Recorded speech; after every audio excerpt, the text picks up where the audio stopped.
यो नमः हरिः ओम्।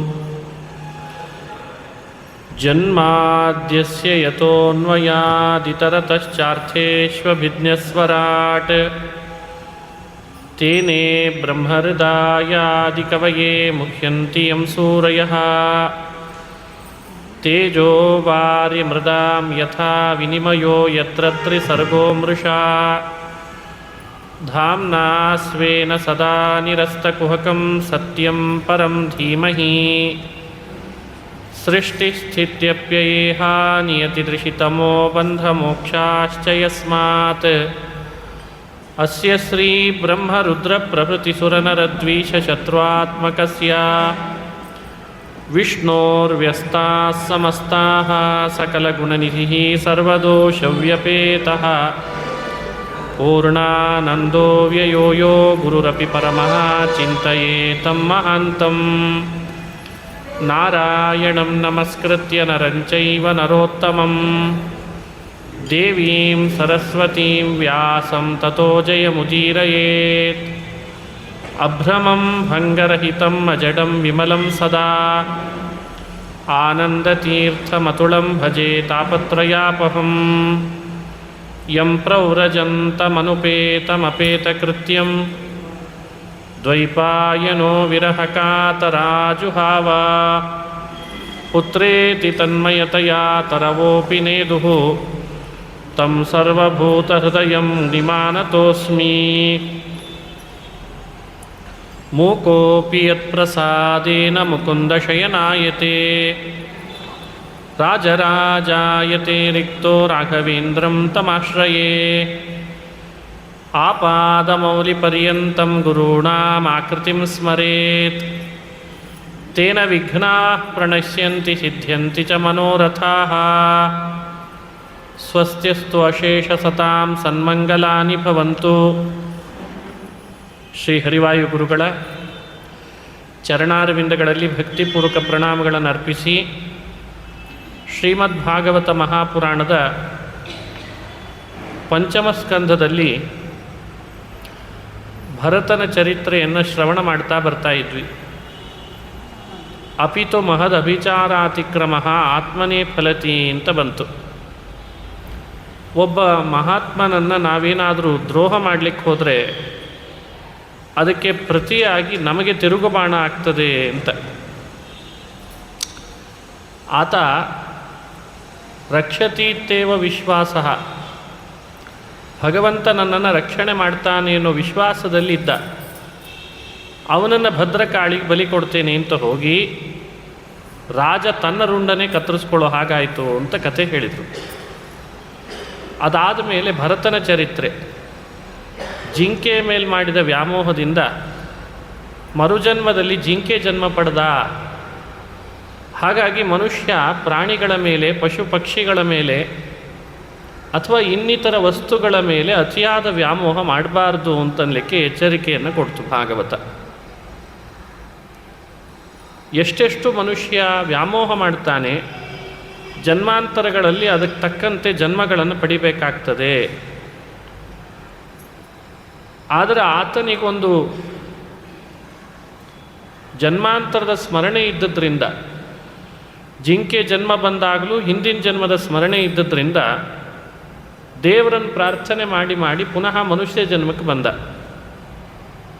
ಆವಾಗ ಅವನು ಉನ್ಮತ್ತ, ಮೂಕ, ಜಡನಂತೆ ಸಂಚರಿಸಿದ ಅಂತ ಕಥೆ ಕೇಳ್ತಾ ಬಂದ್ವಿ. ಆ ಮೂಕ ಜಡನಂತೆ ಸಂಚರಿಸಲಿಕ್ಕೆ ಏನು ಕಾರಣ ಅಂತ ಭಾಗವತದಲ್ಲಿ ಹೇಳ್ತದೆ. ಯಾರ್ದು ಜೊತೆಗಾದರೂ ಮಾತನಾಡಿಸಿದರೆ ಅವರೊಟ್ಟಿಗೆ ಸಂಪರ್ಕ ಬೆಳೆದೀತು, ಮತ್ತು ನನಗೆ ಅವರೊಟ್ಟಿಗೆ ಅಭಿಮಾನ ಬೆಳೆದೀತು. ಆ ಅಭಿಮಾನದಿಂದ ಜಿಂಕೆ ಜನ್ಮಕ್ಕೆ ಬಂದಂಗೆ ಮತ್ತೆ ಇಲ್ಲೇ ಜನ್ಮ ತಳಿಬೇಕಾಗ್ತದೆ. ಹಾಗಾಗಿ ಮಾತೇ ಬೇಡ ಅಂತ ಮಾತು ಬಿಟ್ಬಿಟ್ನಂತೆ. ಉನ್ಮತ್ತ ಮೂಕ ಜಡನಂತೆ ಸಂಚರಿಸಿದ ಅನ್ನೋ ಅಂಶ ಬಹಳ ಅದ್ಭುತವಾದ ಅಂಶ. ಇಂಥ ಜಡನನ್ನು, ಜಡಭರತನನ್ನು ಒಬ್ಬ ರಾಜನ ದೂತರುಗಳು ರಾಜನ ಪಲ್ಲಕ್ಕಿ ಹೊರಲಿಕ್ಕೆ ಅಂತ ಕರ್ಕೊಂಡು ಹೋದರು ಅಂತ ಕಥೆ ಬರ್ತದೆ ಭಾಗವತದಲ್ಲಿ. ಸಿಂಧು ಸೌವೀರಾಧಿಪತಿ ರಹುಗಣ ಸಿಂಧೂ ದೇಶದ ರಾಜ. ಈ ಸಿಂಧು ಸೌವೀರಾಧಿಪತಿ ಅಂದರೆ, ಸಿಂಧು ಅನ್ನೋ ಶಬ್ದದ ಮೇಲೆ ಕೆಲವರು ಹೀಗೂ ವಿವರಣೆ ಕೊಟ್ಟಿದ್ದಾರೆ. ಸಕಾರವೇ ಹಕಾರ ಆಯ್ತಂತೆ, ಹಾಗಾಗಿ ಅದು ಸಿಂಧು, ಅದು ಹಿಂದೂ ಆಯಿತು ಅಂತ ಅಭಿಪ್ರಾಯವನ್ನು ಕೆಲವರು ಕೊಡ್ತಾರೆ ಇತ್ತೀಚೆಗೆ. ಅದರ ಬಗ್ಗೆ ಅತಿ ಹೆಚ್ಚು ವಿವರಣೆ ಕೊಡೋದು ಬೇಡ ಸದ್ಯಕ್ಕೆ. ಅಂತೂ ಸಿಂಧು ಸೌವೀರಾಧಿಪತಿ ಅಂತ ಭಾಗವತದಲ್ಲಿ ಬಂದದ್ದರಿಂದ ಸಿಂಧೂ ನದಿ ಪ್ರಾಂತದಲ್ಲಿ ಆಳ್ವಿಕೆಯನ್ನು ನಡೆಸ್ತಾ ಇದ್ದಂಥ ಒಬ್ಬ ರಾಜ, ಅವನಿಗೆ ರಹುಗಣ ಅಂತ ನಾಮ ಇತ್ತು. ಆ ಕಾಲದಲ್ಲಿ ಆತ ಕಪಿಲನ ಉಪದೇಶಕ್ಕೆ ಅಂತ ಹೊರಟಿದ್ದಂತೆ. ಉಪದೇಶಕ್ಕೆ ಹೋಗುವಾಗ ಪಲ್ಲಕ್ಕಿಯಲ್ಲಿ ಕೂತ್ಕೊಂಡು ತನ್ನ ಆಳು ಕಾಳುಗಳನ್ನು ಕರ್ಕೊಂಡು ತನ್ನ ಆಸ್ಥಾನದಿಂದ ಹೊರಟಿದ್ದಾನೆ. ಪಲ್ಲಕ್ಕಿ ಹೊರಲಿಕ್ಕೆ 1 ಜನ ಕಡಿಮೆ ಆಗಿತ್ತಂತೆ, ಒಬ್ಬ ಕಡಿಮೆ ಆಗಿದ್ದ ಪಲ್ಲಕ್ಕಿ ಹೊರೋದಕ್ಕೆ. ಅಲ್ಲಿ ಇಲ್ಲಿ ಹುಡುಕಿದ್ರು ಸಿಗಲಿಲ್ಲ. ರಸ್ತೆಯಲ್ಲಿ ಬರುವಾಗ ಯಾರಾದರೂ ಇದ್ದರೆ ಎತ್ಕೊಂಡು ಹೋದ್ರಾಯ್ತು ಅಂದ್ಕೊಂಡಿದ್ರಂತೆ. ಈತ ಬರ್ತಾ ಇದ್ದ ರಸ್ತೆಯಲ್ಲಿ, ನೋಡಲಿಕ್ಕೆ ಎತ್ತರ, ದಷ್ಟಪುಷ್ಟ ಆಳು. ಇವನನ್ನು ಕೇಳಿದ್ರು, ಯಾರೋ ನೀನು, ರಾಜನ ಪಲ್ಲಕ್ಕಿ ಹೊರಬೇಕಾಗಿದೆ, ಬರ್ತೀಯೇನೋ ಅಂದರು. ಮಾತಿಲ್ಲ, ಕತೆ ಇಲ್ಲ. ಇನ್ನೂ ಒಳ್ಳೆಯದಾಯಿತು ಅಂದರು. ಮಾತಾಡದೇ ಇದ್ದದ್ದೇ ಒಳ್ಳೆಯದಾಯಿತು ಅಂದ್ಕೊಂಡ್ರು. ಸರಿ, ಇವನು ಹೆಗಲ ಮೇಲೆ ಹೊರಿಸಿದರೆ ಪಲ್ಲಕ್ಕಿಯನ್ನು ಚೆನ್ನಾಗಿ ಕರ್ಕೊಂಡು ಹೋಗ್ತಾನೆ, ಭಾರಿ ದಷ್ಟಪುಷ್ಟ ಇದ್ದಾನೆ ಅಂತ ಹೇಳಿ ಅವನನ್ನು ಎಳ್ಕೊಂಡು ಬಂದರು. ಪಲ್ಲಕ್ಕಿ ಅವನ ಹೆಗಲ ಮೇಲೆ ಇಟ್ಟರು. ಹಿಂದೊಂದು 4 ಜನ, ಮುಂದೊಂದು 4 ಜನ, ಅದರಲ್ಲಿ ಈತ ಒಬ್ಬ ಸೇರಿಕೊಂಡಿದ್ದ. ಪಲ್ಲಕ್ಕಿ ಮುಂದೆ ಹೊರಟಿದೆ. ಇದ್ದಕ್ಕಿದ್ದ ಹಾಗೆ ಮೊದಲು ಪಲ್ಲಕ್ಕಿ ನೇರವಾಗಿ ಹೋಗ್ತಾ ಇತ್ತು. ಈಗ ಇವನು ಬಂದ ಮೇಲೆ ಪಲ್ಲಕ್ಕಿ ಪತ್ತತ್ರ ಹೋಗ್ಲಿಕ್ಕೆ ಶುರು ಆಯಿತು. ಒಂದು ಹೆಜ್ಜೆ ಇಲ್ಲಿಟ್ಟರೆ ಇನ್ನೊಂದು ಹೆಜ್ಜೆ ಇನ್ನೆಲ್ಲೋ ಇಡ್ತಿದ್ದಂತೆ. ಉಳಿದವರೆಲ್ಲ ನೇರ ನಡಿಗೆ, ಈತನ ಮಾತ್ರ ವಿರುದ್ಧ ನಡಿಗೆ. ಪಲ್ಲಕ್ಕಿ ಒಳಗೆ ಕೂತವ್ರ ಪರಿಸ್ಥಿತಿ ಏನಾಗಬೇಡ ಹೇಳಿ. ರಾಜ ಪಲ್ಲಕ್ಕಿ ಒಳಗೆ ಕೂತಿದ್ದಾನೆ, ಪರದೆ ಬೇರೆ ಹಾಕಿಬಿಟ್ಟಿದ್ದಾರೆ. ನೋಡೋದು ಪಲ್ಲಕ್ಕಿ ಹೋಗುವಾಗ ಪತ್ತತ್ರ ಹೋಗ್ತಾ ಇದೆ. ಅವನು ಕೂಗ್ಲಿಕ್ಕೆ ಶುರು ಮಾಡಿದ, ಓ ಓಢಾರಾಹ, ಭೋ ಓಢಾರಾಹ. ಸಂಸ್ಕೃತದಲ್ಲಿ ಓಢಾರಾಹ ಅಂದರೆ ಪಲ್ಲಕ್ಕಿ ಹೊರುವವರಿಗೆ ಕರೀತಾರೆ. ಈ ಭಾಗವತದ ಈ ಭಾಗ ಏನಿದೆ 5ನೇ ಸ್ಕಂದದಲ್ಲಿ ಹೆಚ್ಚು ಗದ್ಯ ರೂಪವಾಗಿ ವರ್ಣನೆ ಆಗಿದೆ. ಭಾಗವತದಲ್ಲಿ ಪದ್ಯ ಹಾಗೂ ಗದ್ಯಾತ್ಮಕವಾಗಿ ನಾವು ನೋಡ್ತೇವೆ. 5ನೇ ಸ್ಕಂದ ಗದ್ಯ ರೂಪವಾಗಿ ವರ್ಣನೆ ಆಗಿದೆ. ಅವನು ಕೂಗಾಡ್ತಾನೆ. ಕೂಗಾಡುವಾಗ ಯಾವ ರೀತಿಯಿಂದಲೂ ಮಾತುಗಳು ಬರ್ತಾ ಇಲ್ಲ ಅವನ ಬಾಯಿಯಿಂದ. ಆದರೆ ಉಳಿದವರು ಸುಮ್ಮನೆ ಇರಲಿಲ್ಲ. ರಾಜನಿಗೆ ಹೇಳಿಬಿಟ್ರು, ರಾಜನ್, ನಾವು ಚೆನ್ನಾಗೇ ನಡೀತಾ ಇದ್ವಿ, ಸರಿಯಾಗೇ ಇತ್ತು ಪಲ್ಲಕ್ಕಿ ಇದುವರೆಗೂ.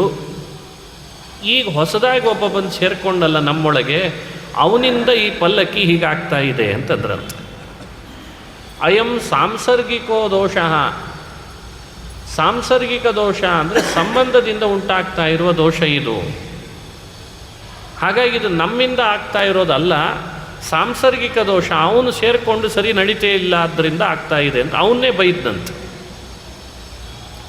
ಬಹುಶಃ ನೀನು ಬಹಳ ದಿವಸ ಆಯ್ತು ಅನ್ನಿಸ್ತದೆ ಊಟ ಮಾಡಿ, ಹಸಿವೆ ಆಗಿದ್ದಕ್ಕೆ ಹೀಗೆ ಮಾಡ್ತಾ ಇದ್ದಿ ಅಂತ ಅವನು ಬೈಲಿಕ್ಕೆ ಶುರು ಮಾಡಿದ. ದಷ್ಟಪುಷ್ಟ ಆಳು, ಅವನ ದೇಹನೇ ದಷ್ಟಪುಷ್ಟವಾಗಿತ್ತು. ಅಂಥವನಿಗೆ ಈತ ಅಂದ, ಎಷ್ಟು ದಿವಸ ಆಯ್ತೇನೋ ಊಟ ಮಾಡಿ, ಅದಕ್ಕೆ ಇಟ್ಟು ತೆಳ್ಳಗಾಗಿಬಿಟ್ಟಿದ್ದಿ ಅಂತಂದಂತ. ತೆಳ್ಳಗಾಗಿದ್ದಿಂದ ಹಸಿವೆ ಆಗಿರ್ಬೇಕು ನಿನಗೆ ಅಂತಂದ. ನೀರಡಿಕೆ ಆಗಿದೆ ಏನೋ ಅಂತಂದ. ಒಂದು ಪ್ರಶ್ನೆಗಾದರೂ ಉತ್ತರ ಕೊಡ್ಬೇಕಾ ಬೇಡ? ಅದಕ್ಕೂ ಉತ್ತರ ಇಲ್ಲ. ತೆಳ್ಳಗಿದ್ದಿ ಅಂದರೂ ಉತ್ತರ ಇಲ್ಲ, ನೀರಡಿಕೆ ಆಗಿದೆ ಅಂದರೂ ಉತ್ತರ ಇಲ್ಲ.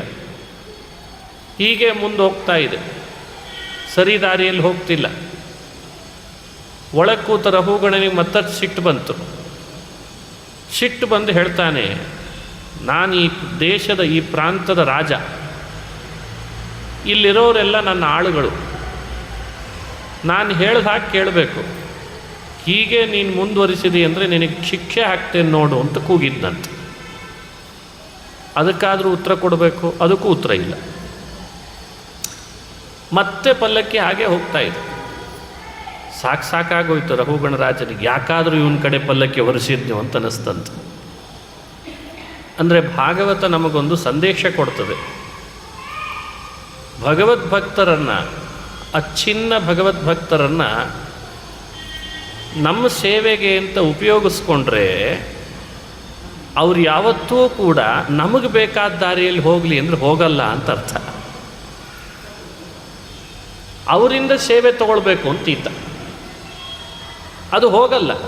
ಭಗವದ್ಭಕ್ತರನ್ನು, ಭಗವಂತನನ್ನು ಹೃದಯಾಕಾಶದಲ್ಲಿ ಕಾಣುವವರ ದಾರಿ ಯಾವಾಗಲೂ ಬೇರೆಯೇ ಇರ್ತದೆ. ಭೌತಿಕ ಪ್ರಪಂಚದ ಆಲೋಚನೆಯಲ್ಲಿರೋರ ದಾರಿ ಬೇರೆಯೇ ಇರ್ತದೆ. ಅದು ಒಂದಾಗ್ಲಿಕ್ಕೆ ಸಾಧ್ಯ ಇಲ್ಲ.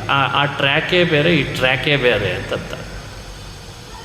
ಅವನು ಸದಾ ಹೃದಯದಲ್ಲಿ ಭಗವಂತನನ್ನು ಕಾಣಾತ. ಯಾವುದೋ ಪ್ರಾರಬ್ಧ ಕರ್ಮ ಸವಿಬೇಕು ಅಂತ ದೇವರು ಹೀಗೆ ಯೋಜಿಸಿದಾನೆ ಅಂತ ಮನಸ್ಸಿನಲ್ಲಿ ಭಾವಿಸಿ ಪಲ್ಲಕ್ಕಿ ಹೆಗಲ ಮೇಲೆ ಇಟ್ಟುಕೊಂಡಿದ್ದ. ಸ್ವಲ್ಪ ಹೊತ್ತಾದ ಮೇಲೆ ಪಲ್ಲಕ್ಕಿಯನ್ನು ಎತ್ತಿ ಕೆಳಗಿಟ್ಟನಂತೆ. ಕೆಳಗಿಟ್ಟಾಗ ಪರದೆ ಸರಿಸಿದ ರಘುಗಣ. ಹೊರಬಂದು ನೋಡ್ತಾನೆ, ಬೆಂಕಿ ಕಂಡಾಗ ಕಾಣಿಸ್ತಾ ಇದ್ದಾನಂತೆ ಜಡಭರತ ಅವನಿಗೆ. ಬೆಂಕಿನೇ ಅಷ್ಟು ಪ್ರಜ್ವಲಿಸ್ತಾ ಇದ್ದಂತೆ, ಜ್ಞಾನದ ಬೆಂಕಿ, ಭಾರಿ ವರ್ಚಸ್ಸು ಮುಖದಲ್ಲಿ.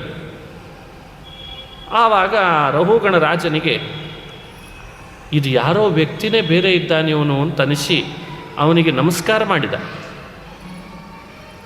ನಾನು ಯಾರೋ ಒಬ್ಬ ಸಾಧಾರಣ ವ್ಯಕ್ತಿ ಅಂದ್ಕೊಂಡಿದ್ದೆ, ನಿನ್ನನ್ನು ನೋಡಿದ್ರೆ ಅನ್ನಿಸ್ತಾ ಇದೆ ಎಂಥ ವರ್ಚಸ್ಸು, ಏನು ನೀನು ಯಾರು ಅಂತ ಶುರು ಮಾಡಿದ. ಆವಾಗ ಅವನ ಮಾತಿಗೆ ಇವನು ಉತ್ತರ ಕೊಟ್ಟಿರಲಿಲ್ಲಲ್ಲ. ಆವಾಗ ಆ ಭರತನ ಮಾತು ಪ್ರಾರಂಭ ಆಯಿತು. ಭರತ ಹೇಳ್ತಾನೆ, ತೆಳ್ಳಗಿದ್ದೇನೆ, ದಪ್ಪ ಇದ್ದೇನೆ, ಕಪ್ಪ ಇದ್ದೇನೆ, ನೀರಡಿಕೆ ಆಗಿದೆ, ಎಲ್ಲ ಹೇಳ್ದೆಲ್ಲ, ನನಗೆ ಯಾವುದೂ ಆಗಿಲ್ಲ ಅಂತಂದಂತೆ. ನನಗೆ ನೀರಡಿಕೆ ಆಗಿಲ್ಲ, ನಾನು ತೆಳ್ಳಗಿಲ್ಲ, ನಾನು ದಪ್ಪ ಇಲ್ಲ, ನಾನು ಹಸಿವೆ ಇಲ್ಲ, ನಾನು ಅಲ್ಲಿದ್ದ ಇಲ್ಲಿ ತನಕ ನಡೆದು ಬಂದವನಲ್ಲ, ನಾನು ತೆಳ್ಳಗಿಲ್ಲ, ನಾನು ದಪ್ಪ ಇಲ್ಲ, ನಿನ್ನನ್ನು ನಾನು ಹೊತ್ತಿಲ್ಲ, ನನಗೆ ನೀನು ರಾಜನೂ ಅಲ್ಲ, ನಾನು ನಿನಗೆ ದೂತನೂ ಅಲ್ಲ ಅಂದ್ಬಿಟ್ಟು ಇಷ್ಟು ನಿಷೇಧ ಮಾಡಿದ. ಎಲ್ಲ ಹೇಳ್ಕೊಂಡು ಬಂದದ್ದನ್ನು ನಿಷೇಧ ಮಾಡಿಬಿಟ್ಟ, ಪ್ರತ್ಯಕ್ಷವಾಗಿದ್ದದ್ದನ್ನು ಅಲಗಳದ. ಅವನಿಗೆ ಅರ್ಥ ಆಗ್ತಾ ಇಲ್ಲ ಏನು ಹೇಳ್ತಿದ್ದಾನಿವ ಅಂತ. ವಿವರಣೆ ಕೊಡ್ತಾನೆ ಮತ್ತೆ. ನೋಡು, ನೀನು ಹೇಳಿದಂತೆ ತೆಳ್ಳಗಿರೋದು ಯಾರು? ಆತ್ಮನ ದೇಹನ ಅಂತ ಶುರು ಮಾಡಿದ. ತೆಳ್ಳಗಿರೋದು ಅನ್ನೋದು ಆತ್ಮನ ಧರ್ಮ ಅಲ್ಲ, ಅದು ದೇಹದ ಧರ್ಮ. ಸ್ಥೌಲ್ಯಂ ಕಾರ್ಶ್ಯಂ ವ್ಯಾಧಯ ಆಧಯಶ್ಚ ಕ್ಷುತೃಡ್ಭಯಂ ಕಲಿರಿಚ್ಛಾ ಜರಾಚ. ಸ್ಥೌಲ್ಯಂ ಕಾರ್ಶ್ಯಂ ವ್ಯಾಧಯ ಆಧಯ ಚ. ಸ್ಥೌಲ್ಯ ಅಂದರೆ ಸ್ಥೂಲ, ದಪ್ಪ ಇರೋದು. ದಪ್ಪ ಇರೋದು ಯಾರು? ದೇಹ. ಕಾರ್ಶ್ಯಂ ತೆಳ್ಳಗಿರೋದು ಯಾವುದು? ದೇಹ. ವ್ಯಾಧಯ ಆಧಯಶ್ಚ, ವ್ಯಾಧಿ ಅದು ದೇಹಕ್ಕಿರ್ತದೆ, ಆಧಿ ದೇಹಕ್ಕಿರ್ತದೆ. ಕ್ಷುತ್ ಹಸಿವೆ ದೇಹದ ಧರ್ಮ, ತೃಟ್ ನೀರಡಿಕೆ ದೇಹದ ಧರ್ಮ. ನೀನು ದೇಹದ ಧರ್ಮಗಳನ್ನೆಲ್ಲ ಆತ್ಮನಲ್ಲಿ ಆರೋಪ ಮಾಡಿ ಆ ವಿವೇಕ ಕಳ್ಕೊಂಡು ಇದು ದೇಹದ ಧರ್ಮನೋ ಆತ್ಮನ ಧರ್ಮನೋ ಅನ್ನೋದ್ರ ವಿವೇಕವನ್ನು ಕಳ್ಕೊಂಡು ಎಷ್ಟು ತೆಳ್ಳಗಿದ್ದಿ, ಎಷ್ಟು ಹಸಿವೆ ಆಗಿದೆ ನಿನಗೆ, ಎಷ್ಟು ಸುಸ್ತಾಗಿದೆ ಅಂತ ಮಾತಾಡ್ತೀಯಲ್ಲ, ನಿನಗೆ ವಿವೇಕ ಇದೆನಾ ಅಂತ ಕೇಳಿಬಿಟ್ಟಂತೆ. ಇದು ಎಷ್ಟು ಅರ್ಥಗರ್ಭಿತವಾದ ಮಾತು.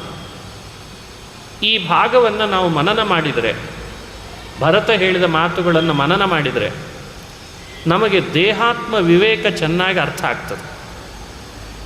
ಇವತ್ತು ಮನುಷ್ಯ ದೇಹಾತ್ಮ ವಿವೇಕವನ್ನು ಮಾಡ್ಕೊಳ್ತಾ ಇಲ್ಲ. ಒಳಗಿದೆ, ಆದರೆ ಅದನ್ನು ಮಾಡ್ಕೊಳ್ತಾ ಇಲ್ಲ, ಅದು ವಿವೇಕ ಮಾಡ್ಕೊಳ್ತಾ ಇಲ್ಲ. ದೇಹ ಬೇರೆ ಆತ್ಮ ಬೇರೆ ಅನ್ನೋ ವಿವೇಕವನ್ನು ಕಳ್ಕೊಂಡದ್ರಿಂದ ಆತ್ಮನಿಗಿಂತಲೂ ಹೆಚ್ಚು ದೇಹದ ಮೇಲೆ ಮನುಷ್ಯ ಅಭಿಮಾನ ಮಾಡಲಿಕ್ಕೆ ಶುರು ಮಾಡಿದ. ಗೊತ್ತಿದೆ ನನ್ನಿಂದ ದೇಹ ಬಿಟ್ಟು ಹೋಗ್ತದೆ, ಗೊತ್ತಿದೆ ನನ್ನಿಂದ ದೇಹ ದೂರ ಆಗ್ತದೆ, ಅದು ಇಂದಲ್ಲ ನಾಳೆ ಜರ್ಜರಿತ ಆಗ್ತದೆ, ಆತ್ಮ ಮಾತ್ರ ನಿತ್ಯನಿದ್ದಾನೆ, ಅವನಿಗೇನಾಗಲ್ಲ ಗೊತ್ತಿದೆ, ಆದರೆ ಅದರ ವಿವೇಕ ಯಾವಾಗಲೂ ಇರಲ್ಲ. ಎಷ್ಟು ಆಧರಿಸ್ತಾನೆ, ದೇಹವನ್ನು ಆಧರಿಸ್ತಾನೆ, ಕನ್ನಡಿ ನೋಡುವಾಗೆಲ್ಲ ತಾನೇ ದೇಹ ಅಂತ ಭ್ರಮಿಸಿ ಆಧರಿಸ್ತಾನೆ. ಅದನ್ನು ಇಲ್ಲಿ ವಿವೇಕ ಮಾಡಿ ಕೊಡ್ತದೆ. ಯಾವುದು ದೇಹದ ಧರ್ಮ ಅದನ್ನು ಅರ್ಥ ಮಾಡ್ಕೊ, ಆತ್ಮನ ಧರ್ಮಗಳು ಯಾವುದು ಅಂತ ಅರ್ಥೈಸ್ಕೊ, ಆಮೇಲೆ ನನ್ನ ಜೊತೆಗೆ ಮಾತನಾಡು ಅಂತಂತಾನೆ. ಇದು ಒಂದು ಪಾಯಿಂಟ್. ಇನ್ನೊಂದು ಅಂಶ ಹೇಳ್ತಾನೆ, ಅಲ್ಲಿಂದ ಇಲ್ಲಿವರೆಗೂ ನಡೆದು ಬಂದದ್ದಕ್ಕೆ ನಿನಗೆ ಬಹಳ ವಿಶ್ರಾಂತಿ ಬೇಕೇನೋ ಅಂತ ವ್ಯಂಗ್ಯ ಮಾಡಿದ್ದೆ. ವ್ಯಂಗ್ಯದಲ್ಲಿ ಹೇಳಿದ್ದ ರಾಜ. ಅದಕ್ಕೀತ ಏನಂದ, ನಾನು ಅಲ್ಲಿಂದ ಇಲ್ಲಿವರೆಗೂ ನಡೆದಿಲ್ಲ, ನಿನ್ನನ್ನು ನಾನು ಹೊತ್ತಿಲ್ಲ, ನೀ ನನಗೆ ರಾಜ ಅಲ್ಲ, ನಾನು ನಿನಗೆ ದೂತ ಅಲ್ಲ ಅಂತ ನಿಷೇಧ ಮಾಡಿದ್ದೆ. ಅದರ ವಿವೇಕವನ್ನು ಮಾಡಿಕೊಡ್ತದೆ ಭಾಗವತ. ನಡೆಯೋದು ಅಂದ್ರೆ ಅರ್ಥ ಏನು, ಅಲ್ಲಿಂದ ಇಲ್ಲಿ ತನಕ ನಡೆಯೋದು ಅಂದ್ರೆ ಏನು ಅರ್ಥ? ಭಾಗವತದಲ್ಲಿ ಕೊಡೋ ಈ ವಿಷಯಗಳೆಲ್ಲ ನಮಗೆಷ್ಟು ಹತ್ತಿರದಲ್ಲಿದೆ ಅನ್ನೋದು ಗೊತ್ತಾಗ್ತದೆ. ಈ ದೇಹ ಹಾಗೂ ಒಳಗಿರುವ ಆತ್ಮ ಇವರಿಬ್ಬರ ಪರಿಮಿತಿ ಎಷ್ಟು? ದೇಹಕ್ಕಿರುವ ವಜನ್ನೇನು, ಆತ್ಮನಿಗಿರುವ ವಜನ್ನೇನು? ವಜನ್ ಅಂದರೆ ಗೊತ್ತಾಗ್ತದೆ. ದೇಹ ಬಹಳ ಸ್ಥೂಲವೋ ಅಥವಾ ಕೃಶವೋ ಇರಲಿ, ಆದರೆ ಅದರದ್ದೇ ಆದಂತಹ ವೇಟ್ ಅದಕ್ಕಿದ್ದೇ ಇದೆ ತಾನೇ. ಎಷ್ಟಿದೆ ವೇಟು ಅಂತ ನಾವು ನೀವು ಪರೀಕ್ಷೆ ಮಾಡಬೇಕಾದ್ರೆ ದೇಹದಿಂದ ಆತ್ಮ ಹೊರಗೋದಾಗ ದೇಹದ ತೂಕ ನಿಜವಾಗ್ಲೂ ಅರ್ಥ ಆಗ್ತದಂತೆ. ಬಹಳ ಭಾರವಾದ ವಸ್ತುವನ್ನೇನಾದರೂ ಈ ಹೊರಲಿಕ್ಕೆ ಹೊರಲಿಕ್ಕೆ ಆಗದಿದ್ದಾಗ ಮೊದಲು ಬಾಯಲ್ಲಿ ಬರೋ ಶಬ್ದ ಏನು ಅಂದ್ರೆ, ಇದೇನೋ ಹೆಣಭಾರ ಇದೆಯಲ್ಲ ಅಂತಂತಾರೆ. ಇದು ಲೌಕಿಕ ವ್ಯವಹಾರ.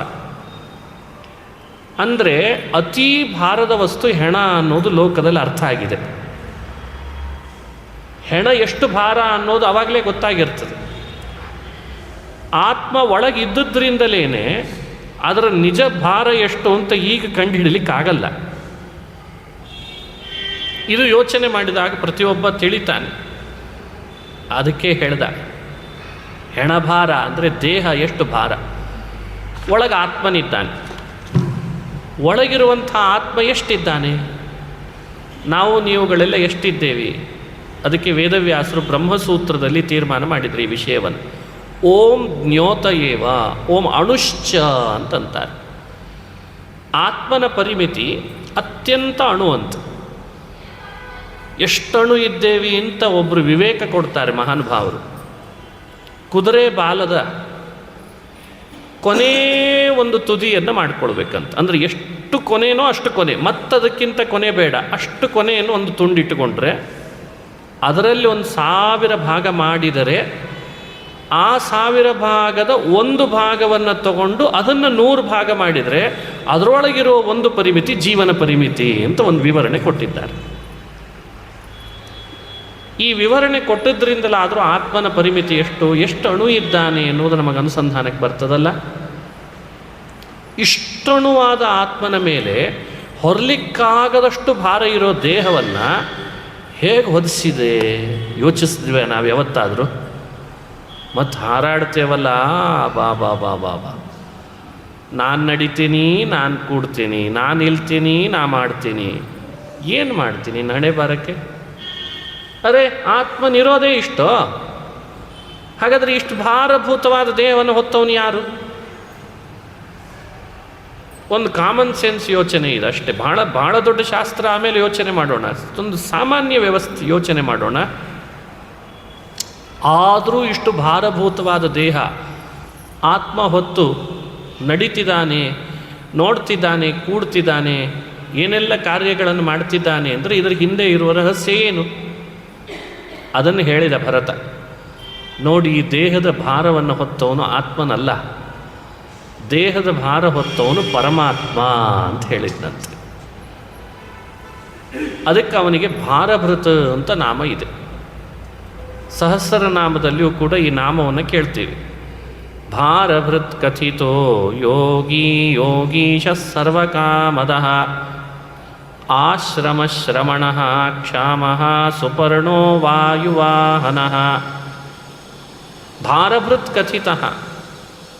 ಭಾರಭೃತ ಅಂದರೆ ದೇಹದ ಭಾರವನ್ನೆಲ್ಲ ಅಣುವಾದ ಆತ್ಮನಿಗೆ ಹೊರಲಿಕ್ಕೆ ಆಗದೇ ಇರೋದಕ್ಕೆ ಅವನಿಗೋಸ್ಕರ ಅಂತ ತಾನು ಒಳಗಿದ್ದು ಹೊರತಾನೆ, ಅದಕ್ಕೆ ಅವನಿಗೆ ಭಾರಭೃತ ಅಂತ ಹೆಸರಂತ.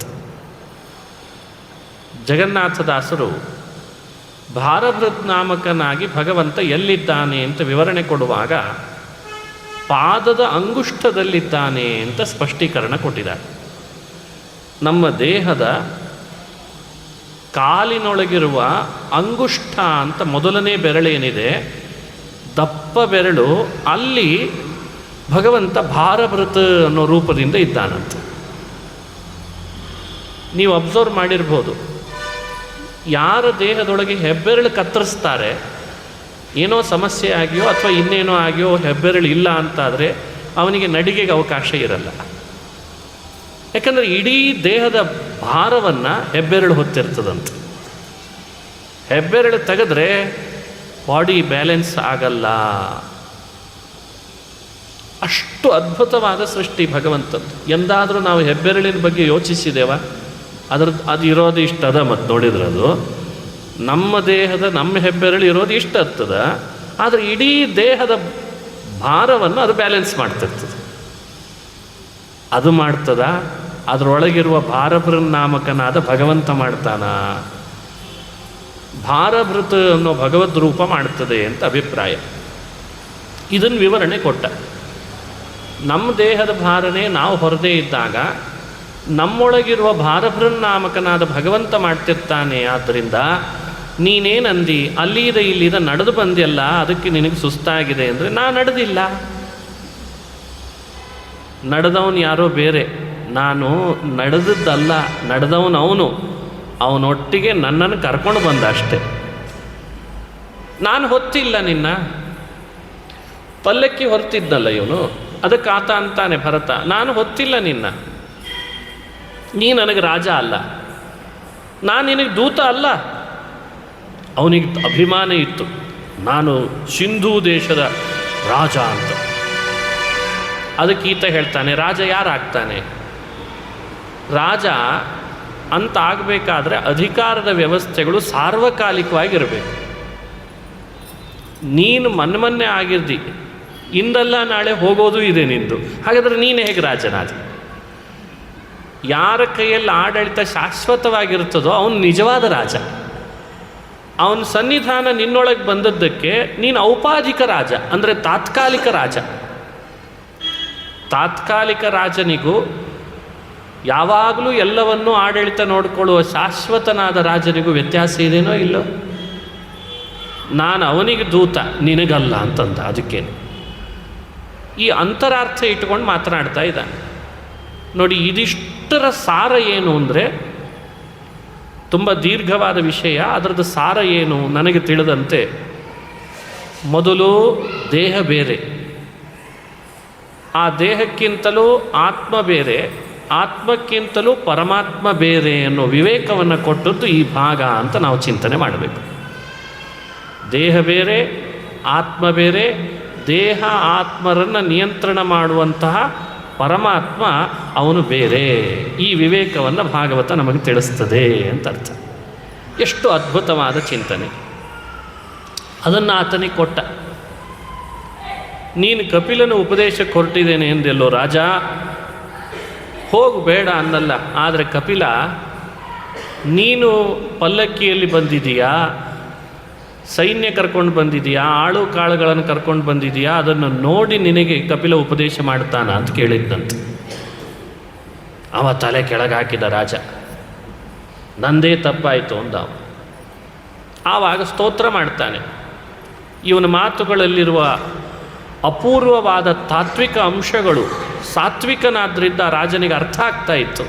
ಅದಕ್ಕೆ ಆತ ಹೇಳ್ದ, ಕ್ಷಮಿಸ್ಬಿಡು ನನ್ನ ಅಂದ. ನಾನು ನಿನ್ನನ್ನು ಯಾರೋ ಅಂದ್ಕೊಂಡಿದ್ದೆ. ಕಸ್ತ್ವಂ ನಿಗೂಢಶ್ಚರಸಿ ದ್ವಿಜಾನಾಂ, ನಿಗೂಢನಾಗಿ ನೀನು ಸಂಚಾರ ಮಾಡ್ತಾ ಇದ್ದಿ, ನೀನೊಬ್ಬ ದೊಡ್ಡ ಬ್ರಹ್ಮಜ್ಞಾನಿ. ಅಷ್ಟು ದಿನ ಮಾತನಾಡದೇ ಇದ್ದವ ಅವತ್ತೇ ಮಾತಾಡಿದ್ದಂತಿದ್ದ.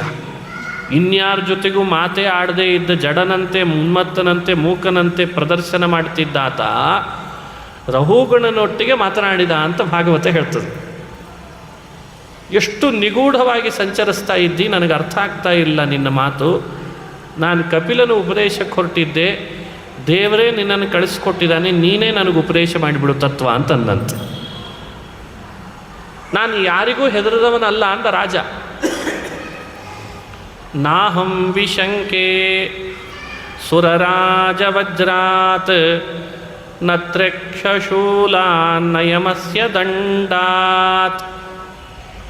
ನಾನು ಶಿವನ ಶೂಲಕ್ಕೆ, ಕುಬೇರನ ಪಾಶಕ್ಕೆ, ಅಗ್ನಿಯ ಅಸ್ತ್ರಕ್ಕೆ, ಯಮನ ದಂಡಕ್ಕೆ ಹೆದರದವನಲ್ಲ ಅಂದ ರಘುಗಣ ರಾಜ ಅಂತಾನೆ.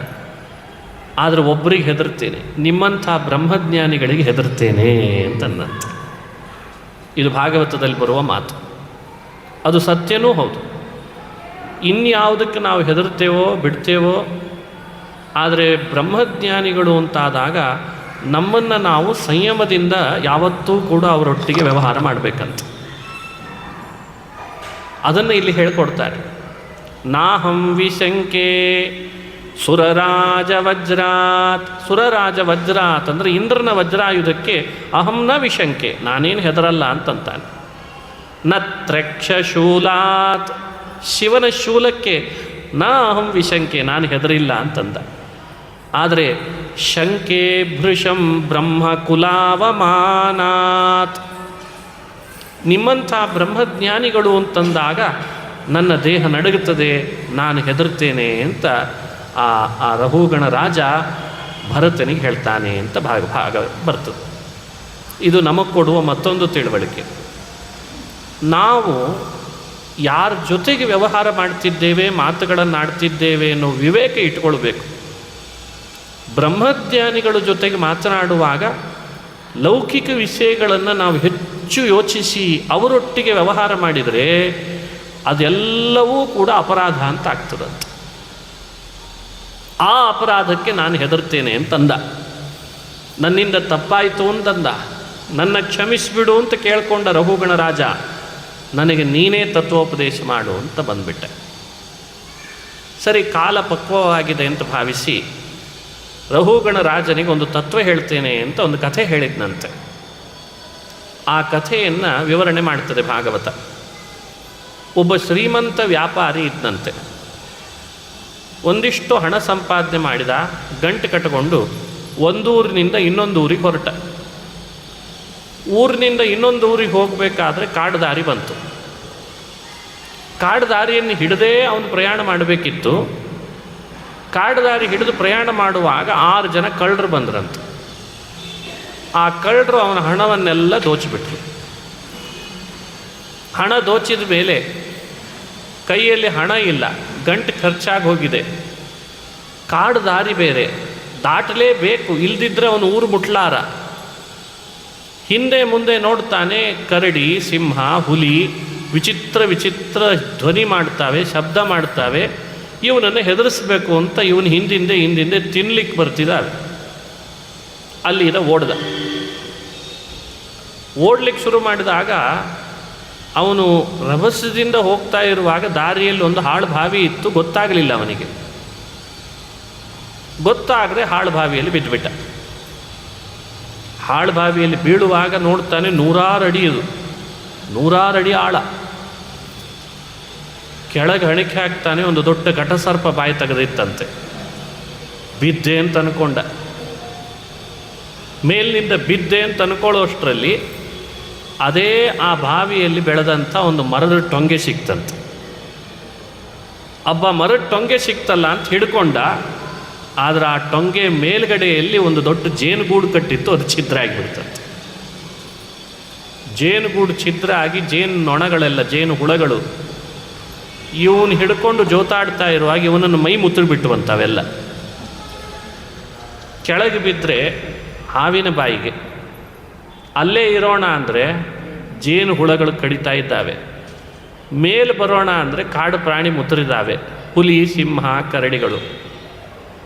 ಆ ಟೊಂಗಿನೋ ಈಗಲೋ ಆಗಲೋ ಮುರಿಯೋ ಹಾಗಾಯ್ತು ಇವನ ಭಾರಕ್ಕೆ. ಈಗ ಕೆಳಗೆ ಬೀಳೋ ಹಾಗಿಲ್ಲ, ಮೇಲೆ ಬರೋ ಹಾಗಿಲ್ಲ, ಅಲ್ಲೇ ಇರೋಣ ಅಂದರೆ ಜೇನು ಹುಳ ಕಡಿತಿದ್ದಾವೆ. ಇಷ್ಟರ ಮಧ್ಯದಲ್ಲಿ ಗೂಡು ಛಿದ್ರ ಆದದ್ರಿಂದ ಜೇನುಗೂಡು ಜೇನುತುಪ್ಪ ಸುರಿತಿತ್ತಂತೆ. ಅದು ಅವನ ಬಾಯಿ ಹತ್ತಿರ ಬರ್ತಿತ್ತು, ಮತ್ತು ಅದನ್ನು ಬಿಡಬೇಕ್ಯಾಕೆ ಅಂತ ನಾಲಿಗೆ ಚಾಚಿದ್ದಂತೆ. ನಾಲಿಗೆ ಚಾಚಿ ಆ ಜೇನುತುಪ್ಪ ಸವಿತಾ ಇದ್ದಾನೆ. ಇಷ್ಟು ಕಥೆ ಹೇಳ್ದ ಭರತ. ರಾಜನಿಗಂತಾನೆ ತತ್ವೋಪದೇಶ ನಿನಗೆ ಮಾಡಿದೆ ಅಂತಂದ. ರಹುಗುಣ ರಾಜ ಕೇಳ್ತಾನೆ, ನಾನು ತತ್ವ ಹೇಳು ಅಂದರೆ ನೀ ಕತೆ ಹೇಳ್ದೆ ಅಲ್ಲ ಅಂದ. ಇಲ್ಲೇನಿದೆ ತತ್ವ? ಕತೆ ಹೇಳೋದಲ್ಲ, ತತ್ವ ಹೇಳು ಸ್ವಾಮಿ. ಅದಕ್ಕೆ ತತ್ವನೇ ಹೇಳಿದೆ, ನಿನಗೆ ಅರ್ಥ ಆಗಲಿಲ್ಲ ಅಂದ. ಮತ್ತೆ ಪಾರೋಕ್ಷೇಣ ಪ್ರಕೀರ್ತಿತಂ ಪರೋಕ್ಷ ಪ್ರಿಯಾ ಹಿ ದೇವಾ. ದೇವತೆಗಳು ಪರೋಕ್ಷ ಪ್ರಿಯರು, ಅಂದರೆ ತತ್ವವನ್ನು ಒಗಟಾಗಿ ಹೇಳಿದರೆ ಬಹಳ ಅವರಿಗೆ ಪ್ರೀತಿ ಅಂತ.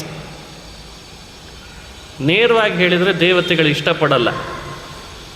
ಮನುಷ್ಯರಿಗೆಲ್ಲ ಎಲ್ಲವನ್ನು ಬಿಡಿಸಿ ಬಿಡಿಸಿ ಹೇಳಬೇಕು. ನೋಡಿ, ಇದೇ ದುರಂತ. ಏನು ವಿಷಯ ಹೇಳಬೇಕಂದ್ರೂ ಒಂದು ಎಕ್ಸಾಂಪಲ್ ಕೊಡಬೇಕು, ಮತ್ತೆ ಅರ್ಥ ಆಯ್ತಾ ಅಂತ ಕೇಳಬೇಕು, ಮತ್ತೆ ಮತ್ತೆ ಹೇಳಬೇಕು. ಇದೆಲ್ಲ ಮನುಷ್ಯರ ಸ್ವಭಾವ. ದೇವತೆಗಳ ಸ್ವಭಾವ ಹೇಗೆ, ಅವರ ಶಕ್ತಿ ಎಷ್ಟು ಅಂದರೆ ಎಲ್ಲವನ್ನು ಪರೋಕ್ಷವಾಗಿ ಹೇಳಿದರೆ ಪ್ರೀತಿಸ್ತಾರಂತವ್ರು. ಹಿಂದಿನ ಒಂದು ತಲೆಮಾರು, ಈಗೂ ಇರ್ಬೋದೇನೋ ಕೆಲವು ಕಡೆ, ಅವರ ಭಾಷೆನೇ ಅಷ್ಟು ಒಗಟಾಗಿರ್ತಿತ್ತು, ಮನೆ ಒಳಗೆ ಅಷ್ಟು ಉದ್ಬೋಧಕವಾಗಿರ್ತಿತ್ತು, ಅಷ್ಟು ರಹಸ್ಯವಂದ ಕೂಡುತ್ತಿತ್ತು. ಸುಮ್ಮನೆ ಒಂದೆರಡು ಉದಾಹರಣೆ ನಿಮಗೆ ಕೊಡೋದಾದರೆ, ಹಿಂದಿನ ಭಾಷೆ ಹೇಗಿರ್ತಿತ್ತು ಅಂತನ್ಲಿಕ್ಕೆ, ಭಾಳ ಹೊಟ್ಟೆ ನೋವು ಬಂದಿತ್ತು. ಶ್ರೀನಿವಾಸಾಚಾರ್ಯರಿಗೆ ಬಹಳ ಹೊಟ್ಟೆ ನೋವು ಬಂದಿತ್ತು. ಸರಿ, ಹೊಟ್ಟೆ ನೋವು ಪರಿಹಾರ ಆಗಬೇಕಾದ್ರೆ ಅವರು ಗೋಪಾಲದಾಸರ ಹತ್ರ ಹೋಗಬೇಕು ಅಂತಾಯಿತು. ಕಥೆ ಕೇಳಿರ್ತೀರಿ, ಪ್ರಸಿದ್ಧ. ಅಲ್ಲೊಂದು ಇನ್ಸಿಡೆನ್ಸ್ ನಡೆದಿದೆ. ಆ ಮಾತಿನಲ್ಲಿದ್ದಂಥ ತೂಕ ಎಷ್ಟು, ಅದು ಎಷ್ಟು ರಹಸ್ಯ ಇರ್ತದೆ ಅಂತನ್ಲಿಕ್ಕೆ ಹೇಳ್ತೀನಿ. ಸರಿ, ಅವರು ಉತ್ತನೂರಲ್ಲಿದ್ದಾರೆ, ಅವರು ಇಲ್ಲಿದ್ದಾರೆ ಅಲ್ಲಿದ್ದಾರೆ ಅಂತ ಒಂದು ಹುಡ್ಕೊಂಡು ಹೋಗಬೇಕಲ್ಲ. ಇಲ್ಲ, ಅವರು ಸಂಕಾಪುರದಲ್ಲಿದ್ದಾರೆ ಅಲ್ಲಿದ್ದಾರೆ ಅಂತ ಹುಡ್ಕೊಂಡು ಹೋದರು ಶ್ರೀನಿವಾಸಾಚಾರ್ಯ. ಊರ ಹೊರಗೆ ಒಂದು ಹನುಮಪ್ಪನ ಗುಡಿ. ಹನುಮಪ್ಪನ ಗುಡಿಯಲ್ಲಿ ಕಸ ಬಳಿತಾ ಇದ್ರಂತೆ. ಗೋಪಾಲದಾಸರು ಬಳಿತಾ ಇದ್ದಾರೆ ಕಸ. ಶ್ರೀನಿವಾಸಾಚಾರ್ಯರು ಹೊಟ್ಟೆ ನೋವು ಅಂದರೆ ಹೊಟ್ಟೆ ನೋವು ಅವರಿಗೆ, ಅವರ ಬಳಿಗೆ ಬಂದಿದ್ದಾರೆ. ಇಲ್ಲಿ ಶ್ರೀನಿವಾಸಾಚಾರ್ಯರ ಮನೆ ಎಲ್ಲಿದೆ ಅಂತ ಕೇಳಿದ್ರಂತೆ. ನೋಡಿ, ಈ ದಾರಿ ಹೀಗೆ ಹಿಡ್ಕೊಂಡು ಹೋದರೆ ಊರು ಒಳಗೆ ಅವ್ರ ಮನೆ ಇಂಥ ಕಡೆಯಲ್ಲಿ ಬರ್ತದೆ ಅಂತ ಹೇಳಿದ್ರಂತೆ. ಸರಿ, ಶ್ರೀನಿವಾಸಾಚಾರ್ಯರು ಊರು ಒಳಗೆ ಹೋಗಿ ಆ ಮನೆ ಒಳಗೆ ಹೋಗಿ ಇದೇ ಮನೆ ಅಂತ ಖಾತ್ರಿ ಮಾಡಿಕೊಂಡು ಗೋಪಾಲದಾಸರು ಇದ್ದಾರಾ ಅಂತ ಕೇಳಿದ್ರಂತೆ. ಅರೆ, ನೀವು ದಾರಿಯಲ್ಲಿ ಬರುವಾಗ ಹನುಮಪ್ಪನ ಗುಡಿಯಲ್ಲಿ ನೋಡಿದ್ರಲ್ಲ, ಅವರೇ ಗೋಪಾಲದಾಸರು ಹೋದ್ರು. ತಿರ್ಗ ವಾಪಸ್ ಬಂದ್ರಂತೆ. ಅಲ್ಲ, ನೀವು ಗೋಪಾಲದಾಸರು ನೀವೇ ಅಂತಂದಮೇಲೆ ಹೇಳಲಿಲ್ಲ ಯಾಕೆ ಅಂದರೆ, ನೀನು ಮನೆ ಕೇಳಿದೆಲ್ಲ ಅದಕ್ಕೆ ತೋರಿಸ್ದೆ ಅಂತಂದ್ರಂತೆ. ಅರ್ಥ ಆಗಬೇಕಲ್ಲ ಈ ಮಾತುಗಳು. ನೀನು ಕೇಳಿದ್ದು ಮನೆ ಅಂದಮೇಲೆ ಮನೆ ಹೇಳಿದೆ, ಗೋಪಾಲದಾಸರು ಯಾರು ಅಂತ ಕೇಳಲಿಲ್ಲಲ್ಲ. ಇಷ್ಟು ಸೂಕ್ಷ್ಮ ಇತ್ತಂತೆ ಹಿಂದಿನವರ ಮಾತುಗಳು. ಆ ಮಾತನ್ನು ಅರ್ಥೈಸಲಿಕ್ಕೆ ಎಷ್ಟೋ ಜನ್ಮಗಳ ಸಾಧನೆ ಆಗಿರಬೇಕಂತೆ. ನೀನು ದೇಹಕ್ಕೆ ಮಾತಾಡ್ತೀಯಾ, ಆತ್ಮನ ಬಗ್ಗೆ ಮಾತಾಡ್ತೀಯಾ, ದೇಹಾತ್ಮವನ್ನು ನಿಯಂತ್ರಿಸೋ ಪರಮಾತ್ಮನ ಬಗ್ಗೆ ಮಾತಾಡ್ತೀಯಾ, ಎರಡೂ ಇಲ್ಲದೆ ಬರೀ ನಾಟಕ ಮಾಡ್ಕೊಂಡು ಆಟ ಆಡ್ತೀಯಾ ಅಂತ ಕೇಳ್ತಾರವರು. ಒಳಗಿನ ವಿಷಯಗಳ ಬಗ್ಗೆ ಮಾತನಾಡ್ದವ ಮೇಲ್ಮೇಲೆ ತೇಲಿಸಿ 4 ದಿನ ಇದ್ದು ಹೋಗುವ ಈ ಜೀವನದ ಬಗ್ಗೆ ಮಾತಾಡುವವ ತೊಗೊಂಡು ಏನು ಮಾಡಬೇಕು ಅಂತಾರವ್ರು. ಎಷ್ಟು ಮಾತಾಡ್ತೀಯ ಅದ್ರ ಬಗ್ಗೆ ನೀನು ತೊಗೊಂಡು ಏನು ಮಾಡಬೇಕು ನಾನು ಅಂತಾರ. ಅದಕ್ಕೆ ಭಾಗವತದಲ್ಲಿ ಬರುವ ವಿಷಯಗಳು, ಪ್ರತಿ ಕಥೆಗಳು ಒಂದರ್ಥದಲ್ಲಿ ಅದು ಮೇಲ್ನೋಟಕ್ಕೆ ಬೇರೆ ವಿವರಣೆ ಕೊಡ್ತದೆ ಅಂತ ಅನಿಸಿದರೆ, ಒಳಗಿನಿಂದ ಅದನ್ನು ಅರ್ಥೈಸಿಕೊಂಡಾಗ ಅರ್ಥ ಆಗ್ತದೆ ಇದು ಅಧ್ಯಾತ್ಮ ಪರವಾಗಿದೆ. ಈ ಒಗಟಿನ ಭಾಷೆಯನ್ನು ಹೆಚ್ಚು ಇಷ್ಟಪಡೋರು ದೇವತೆಗಳು. ಅದಕ್ಕೆ ಭಾಗವತದಲ್ಲಿ ದೇವತೆಗಳೂ ಕೂಡ ಈ ಭಾಗವತಕ್ಕೆ ಅರ್ಹ ಅಧಿಕಾರಿಗಳಾದ್ದರಿಂದ ಅವರಿಗೋಸ್ಕರ ಅಂತ ವೇದವ್ಯಾಸರು ಒಂದಿಷ್ಟು ಕಥೆಗಳನ್ನು ಪರೋಕ್ಷವಾಗಿ ಹೇಳ್ತಾರೆ. ನಾವು ಹೆಮ್ಮೆ ಪಟ್ಕೊಳ್ಬೇಕಾದ ಸಂಗತಿ ಏನು ಅಂದರೆ, ಯಾವ ಭಾಗವತದ ಕಥೆಗಳನ್ನು ದೇವತೆಗಳೂ ಇವತ್ತು ಹೇಳ್ತಾರೆ ಕೇಳ್ತಾರೋ ಅದನ್ನೇ ನಮಗೆ ಕೊಟ್ಟಿದ್ದಾರೆ ಅಂತ ನಾವು ಹೆಮ್ಮೆ ಪಡಬೇಕಂತ. ಇವತ್ತು ಖುಷಿ ಅಲ್ವೇ?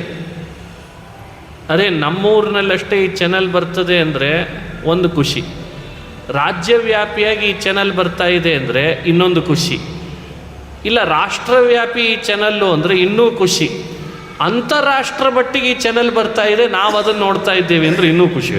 ಭಾರಿ ಚಾನಲ್ ಇದು. ಒಂದು ಚಾನಲ್ಲಿಗೆ ಇಷ್ಟು ವ್ಯವಸ್ಥೆ, ಅದು ಊರಿಗೆ, ರಾಜ್ಯಕ್ಕೆ, ರಾಷ್ಟ್ರಕ್ಕೆ, ಅಂತಾರಾಷ್ಟ್ರಕ್ಕೆ. ಭಾಗವತದ ಚಾನಲ್ಲು ಬರೀ ಅಂತಾರಾಷ್ಟ್ರ ಅಲ್ಲ, ಭಾಗವತದ ಚಾನಲ್ಲು ದೇವಲೋಕದ್ದು ಅಂತ ಅರ್ಥ ಮಾಡಿಸ್ಲಿಕ್ಕೆ ವೇದವ್ಯಾಸರು ಈ ಅಂಶವನ್ನು ಸೇರಿಸ್ತಾರೆ ಅಂತ ಅರ್ಥ. ಹಾಗಾಗಿ ಇದು ಲೋಕವಾರ್ತೆ ಅಲ್ಲ, ಪರಲೋಕದಲ್ಲಿ ದೇವತೆಗಳು ಮಾತನಾಡುವ ವಾರ್ತೆ, ಪರಲೋಕೈಕನಾಥನ ವಾರ್ತೆನೂ ಹೌದು. ಲೋಕವಾರ್ತೆ ಇದಲ್ಲ ಪರಲೋಕೈಕನಾಥನ ವಾರ್ತೆ ಕೇಳ್ವರೈ. ಪರಲೋಕೈಕನಾಥನ ವಾರ್ತೆ ಬಹಳ ಅರ್ಥಗರ್ಭಿತ ಈ ಮಾತು. ಪರೋಕ್ಷ ಪ್ರಿಯರಾದ ದೇವತೆಗಳನ್ನು ಒಳಗೊಂಡು ಭಾಗವತ ಬಂದಿದೆ. ಈ ಸಂಗತಿಯನ್ನು ನಾವು ಚಿಂತಿಸಬೇಕು. ಸರಿ, ನಿನಗೆ ಅರ್ಥ ಆಗೋ ಹಾಗೆ ಬಿಡಿಸಿ ಹೇಳ್ತೇನೆ ರಘುಗಣ. ಶ್ರೀಮಂತನ ಕತೆ ಹೇಳಿದ್ನಲ್ಲ, ಯಾರು ಶ್ರೀಮಂತ ಅಂದರೆ ನಾವು ನೀವು ಮನುಷ್ಯ ದೇಹ ಪಡ್ಕೊಂಡು ಬಂದಿದ್ದೇವಲ್ಲ, ನಾವೆಲ್ಲ ಶ್ರೀಮಂತರೇ. ಯಾಕೆ ಈ ದೇಹ ಬರಬೇಕಾದ್ರೆ ಮನುಷ್ಯ ದೇಹ ಪುಣ್ಯದ ಶ್ರೀಮಂತಿಕೆ ಇದ್ದರಷ್ಟೇ ಬರ್ತದೆ. ಪುಣ್ಯ ಇಲ್ಲ ಅಂತ ಆದರೆ ಮನುಷ್ಯ ದೇಹ ಬರಲ್ಲ. ಇವತ್ತು ಬೇರೆ ಬೇರೆ ದೇಶಗಳಲ್ಲಿ ವಾಸ ಮಾಡಬೇಕಾದ್ರೆ ಭಾರತೀಯರು ದುಡ್ಡಿದ್ದರಷ್ಟೇ ಹೋಗಿ ವಾಸ ಮಾಡ್ಬೋದು ಅಲ್ವಾ? ಬರೀ ದುಡ್ಡಿದ್ರೆ ಸಾಲದು, ಗ್ರೀನ್ ಕಾರ್ಡ್ ಇರಬೇಕು. ಇಲ್ಲಿಂದ ಅಲ್ಲಿಗೆ ತೆರಳಬೇಕಾದ್ರೆ ಪಾಸ್ಪೋರ್ಟ್ ಇರಬೇಕು. ಅಲ್ಲಿಗೆ ಹೋಗಿ ಇಷ್ಟು ವರ್ಷಗಳ ಕಾಲ ವಾಸ ಮಾಡಿದ ಮೇಲೆ ಗ್ರೀನ್ ಕಾರ್ಡ್ ಪಡಿಬೇಕು. ಇಲ್ಲದೇ ಇದ್ದರೆ ಅವ್ರ ಕೈ ಕಾಲಿಗೆ ಬೇಡಿ ಕಟ್ಟಿ ಮೊನ್ನೆ ಎಸೆದಂಗೆ ಹೋಗಿ ಎಸೆದು ಬಿಡ್ತಾರೆ. ಆಮೇಲೆ ಬಂದು ಮೊನ್ನೆ ಎಸೆದಿದ್ದಾರೆ ತಾನೆ ಮತ್ತೆ ಬಂದು. ಒಂದು ದೇಶದಿಂದ ಇನ್ನೊಂದು ದೇಶದಲ್ಲಿ ವಾಸ ಮಾಡಬೇಕಾದ್ರೆ ಇಂತಿಷ್ಟು ಹಣ ಇರಬೇಕು, ಇಷ್ಟು ವಾಸ ಮಾಡಿದಾನೆ ಅಂತ ಆಧಾರ ಇರಬೇಕು, ಇಷ್ಟೆಲ್ಲ ವ್ಯವಸ್ಥೆ ಇದೆ. ಲೌಕಿಕ ತಿಳುವಳಿಕೆ ನಮಗಿದ್ದವ್ರಿಗೆ ಗೊತ್ತು. ಹಾಗೆ ಮನುಷ್ಯ ದೇಹ ಅನ್ನೋದು ಇದೊಂದು ಪರದೇಶ ಇದ್ದ ಹಾಗೆ. ಇಲ್ಲಿ ಆತ್ಮ ವಾಸ ಮಾಡಬೇಕಾದ್ರೆ ಅದಕ್ಕೆ ಸಂಬಂಧಪಟ್ಟಷ್ಟು ಹಣ ಸಂದಾಯ ಆಗಿರಬೇಕೋ ಬೇಡವೋ? ಅದು ಹೇಗೆ ಫ್ರೀಯಾಗಿ ವಾಸ ಮಾಡಬೇಕು ಅಂತ ಅಪೇಕ್ಷೆ ಪಡ್ತೀಯ ನೀನು? ಇದಕ್ಕೆ ಸಂಬಂಧಪಟ್ಟಷ್ಟು ಹಣ ಸಂದಾಯ ಆಗಿರಬೇಕು. ಹಣ ಅಂದರೆ ಪುಣ್ಯ ಅಂತ ಅರ್ಥ. ಆ ಶ್ರೀಮಂತ ಚೆನ್ನಾಗಿ ಹಣ ಸಂಪಾದನೆ ಮಾಡಿ ಗಂಟು ಕಟ್ಟಿಕೊಂಡು ಒಂದೂರಿನಿಂದ ಒಂದೂರಿಗೆ ಹೊರಟ ಅಂತ ಕಥೆ ಬಂತು. ಅಂದರೆ ಪುಣ್ಯದ ಹಣವನ್ನು ಕಟ್ಟಿಕೊಂಡು ಒಂದೂರಿನಿಂದ ಒಂದೂರಿಗೆ ಹೊರಟ ಅಂದರೆ ಅಲ್ಲಿದೆ ನಮ್ಮ ಮನೆ, ಇಲ್ಲಿ ಬಂದೆ ಸುಮ್ಮನೆ ಅಂತ ದಾಸರು ಹೇಳಿದ ಹಾಗೆ ಆ ಭಗವಂತನ ಮನೆ ಕಡೆಗೆ ಹೊರಟ ಅಂತ ಅರ್ಥ. ಆವಾಗ ಕಾಡು ದಾರಿ ಬಂತು. ಕಾಡು ಅಂದರೆ ಯಾವುದು? ಶ್ರೀಮಂತಿಕೆನೇ ಹಣ ಆದರೆ ಆ ಊರು ನಮ್ಮೂರು ಅಂತ ಆದರೆ ವೈಕುಂಠ. ಹೋಗುವ ದಾರಿ ಯಾವುದು? ಕಾಡು, ಸಂಸಾರ ಅಂತ ಅರ್ಥ. ನೋಡಿ, ಸಂಸಾರವನ್ನು ಭಾಗವತದಲ್ಲಿ ಕಾಡು ಅಂತ ವಿವರಣೆ ಕೊಟ್ಟಿದೆ. ಭವಾಟವೀಂ ವಿದ್ಧಿ ಅಂತಂತಾರೆ. ನಮಗೆ ನೋಡಿದರೆ ಸ್ಮಾರ್ಟ್ ಸಿಟಿಯಲ್ಲಿದ್ದೇವೆ ಅಂತ, ಗ್ರೀನ್ ಸಿಟಿಯಲ್ಲಿದ್ದೇವೆ, ಮೆಟ್ರೋಪೊಲಿಟಿಷಿಯನ್ ಸಿಟಿಯಲ್ಲಿದ್ದೇವೆ. ಇನ್ನು ಮುಂದೆ ಇನ್ನೇನೋ ಹೊಸ ಹೆಸರು ಬರ್ತದೆ, ಇರಲಿ ಆ ಸಿಟಿಗೆ. ಆದರೆ ಭಾಗವತದ ದೃಷ್ಟಿಯಲ್ಲಿ ಅದು ಗ್ರೀನ್ ಸಿಟಿ ಅಲ್ಲ, ಸ್ಮಾರ್ಟ್ ಸಿಟಿ ಅಲ್ಲ, ಮೆಟ್ರೋ ಸಿಟಿ ಅಲ್ಲ.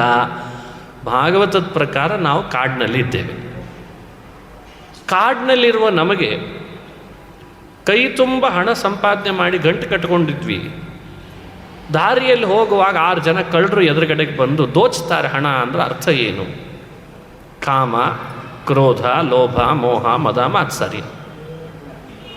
ಈ 6 ಜನ ಕಳ್ಳರು ಮನುಷ್ಯರನ್ನು ದೋಚ್ತಾರೆ, ಪುಣ್ಯವನ್ನು ದೋಚ್ತಾನೆ. ಮನುಷ್ಯ ಎಷ್ಟು ಆಸೆ ಪಡ್ತಾನೆ, ಪುಣ್ಯ ಸಂಪಾದಿಸಿರ್ತಾನೆ, ಆಸೆ ಪಟ್ಟು ಪುಣ್ಯವನ್ನು ಖರ್ಚು ಮಾಡ್ಕೋತಾನೆ. ಆಸೆ ಪಟ್ಟು ಪುಣ್ಯ ಖರ್ಚು ಮಾಡ್ಕೊಳ್ಳೋದಲ್ಲದೆ ಇನ್ನೊಬ್ಬರ ಮೇಲೆ ಸಿಟ್ಟು ಮಾಡಿ ಪುಣ್ಯ ಖರ್ಚು ಮಾಡ್ಕೋತಾನೆ. ಬೇಕಿತ್ತ? ಎಲ್ಲ ಈ ಸಿಸ್ಟಮ್. ಇಲ್ಲಿ ಈ ಸಿಸ್ಟಮ್ ಅಂದರೆ ಗೊತ್ತಾಗ್ತದೆ ಈಗೆಲ್ಲ. ಈ ಟ್ರಾನ್ಸಾಕ್ಷನ್, ಈ ಸಿಸ್ಟಮ್ ಅಂದರೆ ಅರ್ಥ ಏನು? ಗಳಿಸಿದ ಪುಣ್ಯ ಬೇಕಾದಷ್ಟು ಇರ್ತದೆ. ಯಾರದೋ ಮೇಲೆ ನಿಷ್ಕಾರಣವಾಗಿ ಸಿಟ್ಟು ಮಾಡ್ತಾನೆ. ಏನಂಥ ದೊಡ್ಡ ಕಾರಣ ಇರಲ್ಲ, ಸಿಟ್ಟು ಮಾಡಿಬಿಡ್ತಾನೆ. ಅವ ಏನು ತಪ್ಪು ಮಾಡಿರ್ತಾನೋ ಬಿಡ್ತಾನೋ ಅವನ ಪಾಪ ಇವನಿಗೆ ಬಂದು ಇವನ ಪುಣ್ಯ ಅವನಿಗೆ ಹೋಗಿಬಿಡ್ತದಂತ. ಅದಕ್ಕೆ ಈ ಟ್ರಾನ್ಸಾಕ್ಷನ್ ಅಂತ ಹೇಳಿದೆ, ಇದನ್ನು ಈ ಸಿಸ್ಟಮ್. ಇದು ನಿಮಗೆ ಗೊತ್ತಾಗದಂತೆ ಪುಣ್ಯ ಪಾಪಗಳು ಸಂದಾಯ ಆಗ್ತಾ ಇದ್ದಾವೆ ನಮ್ಮೊಳಗೆ. ಅದಕ್ಕೆ ಹೆಚ್ಚು ಯಾರ ಮೇಲೂ ಕ್ರೋಧ ಮಾಡಬೇಡ, ಸಿಟ್ಟು ಮಾಡಬೇಡ. ಕನ್ನಡದಲ್ಲಿ ಒಂದು ಮಾತು ಬಂತು, ಮಾಡಿದವರ ಪಾಪ ಆಡ್ದವರ ಬಾಯಲ್ಲಿ ಅಂತ. ಪಾಪ ಮಾಡಿದವನು ಯಾರೋ, ಆದರೆ ಆ ಪಾಪ ಬಂದದ್ದು ಯಾರಿಗೆ? ಆಡ್ಕೊಂಡಲ್ಲ, ಅವನಿಗೆ ಬಂದು ಸೇರ್ಕೊಂತಂತೆ. ನಾವೇನಲ್ಲಿ OTP ಹೇಳಿದ್ವ್ಯಾ? ಸುಮ್ಮನೆ ಅವನು ಪಾಪ ಮಾಡಿ 10 ಸಲ ಹೇಳ್ದ.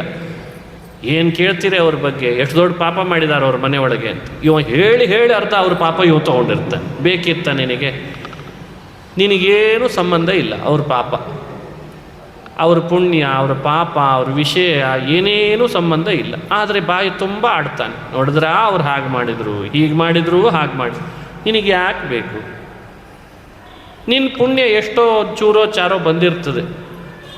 ಆ ಪುಣ್ಯವನ್ನು ಅವರು ಪಾಪ ಮಾಡಿದರು ಅಂತ ಹೇಳಿ ಅವ್ರ ಪಾಪ ನೀ ತಗೊಂಡು ಅವ್ರ ಬಗ್ಗೆ ಆಡ್ಕೊಂಡದ್ದಕ್ಕೆ ನಿನ್ನ ಪುಣ್ಯ ಅವ್ರಿಗೆ ಹೋಗಿರ್ತದೆ. ಬೇಕಿತ್ತ? ಈ ಪುಣ್ಯ ಪಾಪಗಳು ಯಾರಿಗೆ ಬೇಕಾದರೂ ಸಂದಾಯ ಆಗಿ.